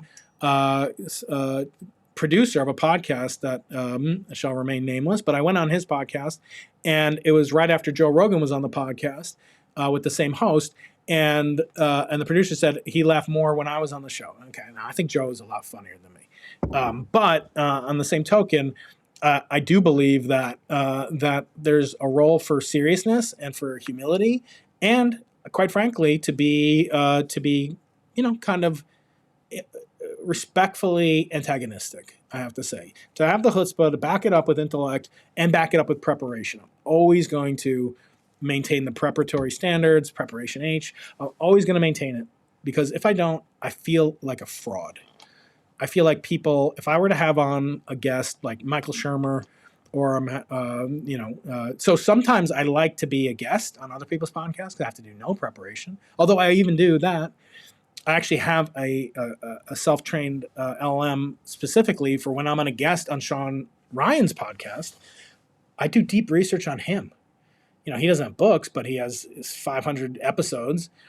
And what are the themes? What are the things that he goes deep on? What are the things that he doesn't care about? What are the things that he's so passionate about, he'll interrupt something even more important to discuss this subject? Does he talk about the news? Does he talk about his kids? Does he talk about his upbringing? He changed his name. What does he do? So I go deep into them when I'm a guest. But it's a little bit easier to be a guest than to be a host. So it is hard to be a host, especially this week. I have 4 guests on this week, including Avi Loeb, Beatrice Villarreal, Michael Shermer, and then Nate Suarez, who co-wrote If Anybody Builds It, Everybody Dies with Eliezer Yudowski. It's an AI safety research. I just released my episode with Roman Yampolsky. Please check that out. I went deep, and that was not an easy book to read. A lot of math proofs and deep excursions into the formal logic behind the assertion that AI is either safe or unsafe. And that has huge implications for governance, for regulations, for our own safety and the flourishing of the human species. And he's very pessimistic. He made me sort of doubt. But I pushed back on him. I said, you say that AI is unpredictable, therefore it's uncontrollable. It was sort of a version of the halting problem that Turing popularized in his Turing machine paper. That was the name of it, actually. It was the halting problem. And it's sort of like the Gödel's incompleteness theorem. And I said, you have a version of those two massive theorems, Gödel's theorem and Turing's theorem. And you're saying it's predictable that it's going to be unpredictable. But isn't that a tautology? So I want you to watch that episode, hour and a half. I think I went deeper with him than any other interview, certainly than Mike. I love Stephen Bartlett, but he can't get as deep technically because by his own admission, he didn't go to college. He didn't finish college. I think he went for 2 days. And I love those guys, and I really appreciate them for hosting me. I just wish that they would maybe spend a little bit more time. If you like me enough this far, to go on a first date, you're going to love me once you get to know me. And that's the way I feel about my guests. I really love I haven't had anyone on, even Sam Harris. I love Sam Harris. There's nothing that he could do. I pay for his apps and his podcast because he has a fine mind, and we disagree on a ton of stuff. But, so be it. He'll never come on again. Maybe I'll see him in some secret cabal meeting somewhere where he, runs for president to take over, Trump on his 8th term. Sam will be there standing at the vanguard. But until then, Sam, you're always welcome back on. And everybody else, I don't want to say you're welcome. I want to say thank you. I want to say thank you so much. So maybe this is my 400,000 subscriber celebration. Maybe I'll clip this and make that into that, because I want Avi to have his segment stand alone from this. But I really can't resist talking about my favorite subject, which is me. And it's just a great thrill. You guys mean so much to me. And so share it with a friend. Try to get some more people involved. Again, I don't care about the numbers. I hit 400,000. My kids are really excited about it, but at the same time, I'm like, well, how is it really different than $399.99? So I posted, I got to 974,000 subscribers.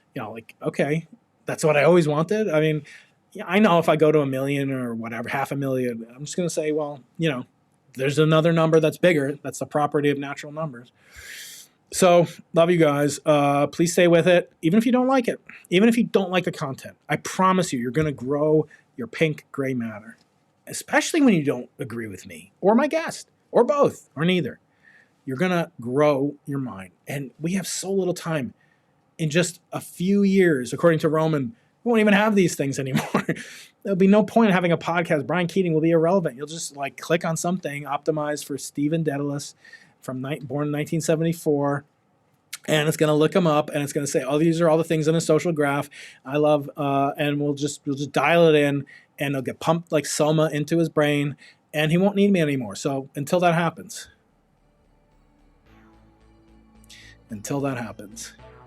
stay tuned, always be curious, and thank you so much. Please do share it, subscribe. Don't forget to do those basic things. Okay, love you all. Talk to you next time.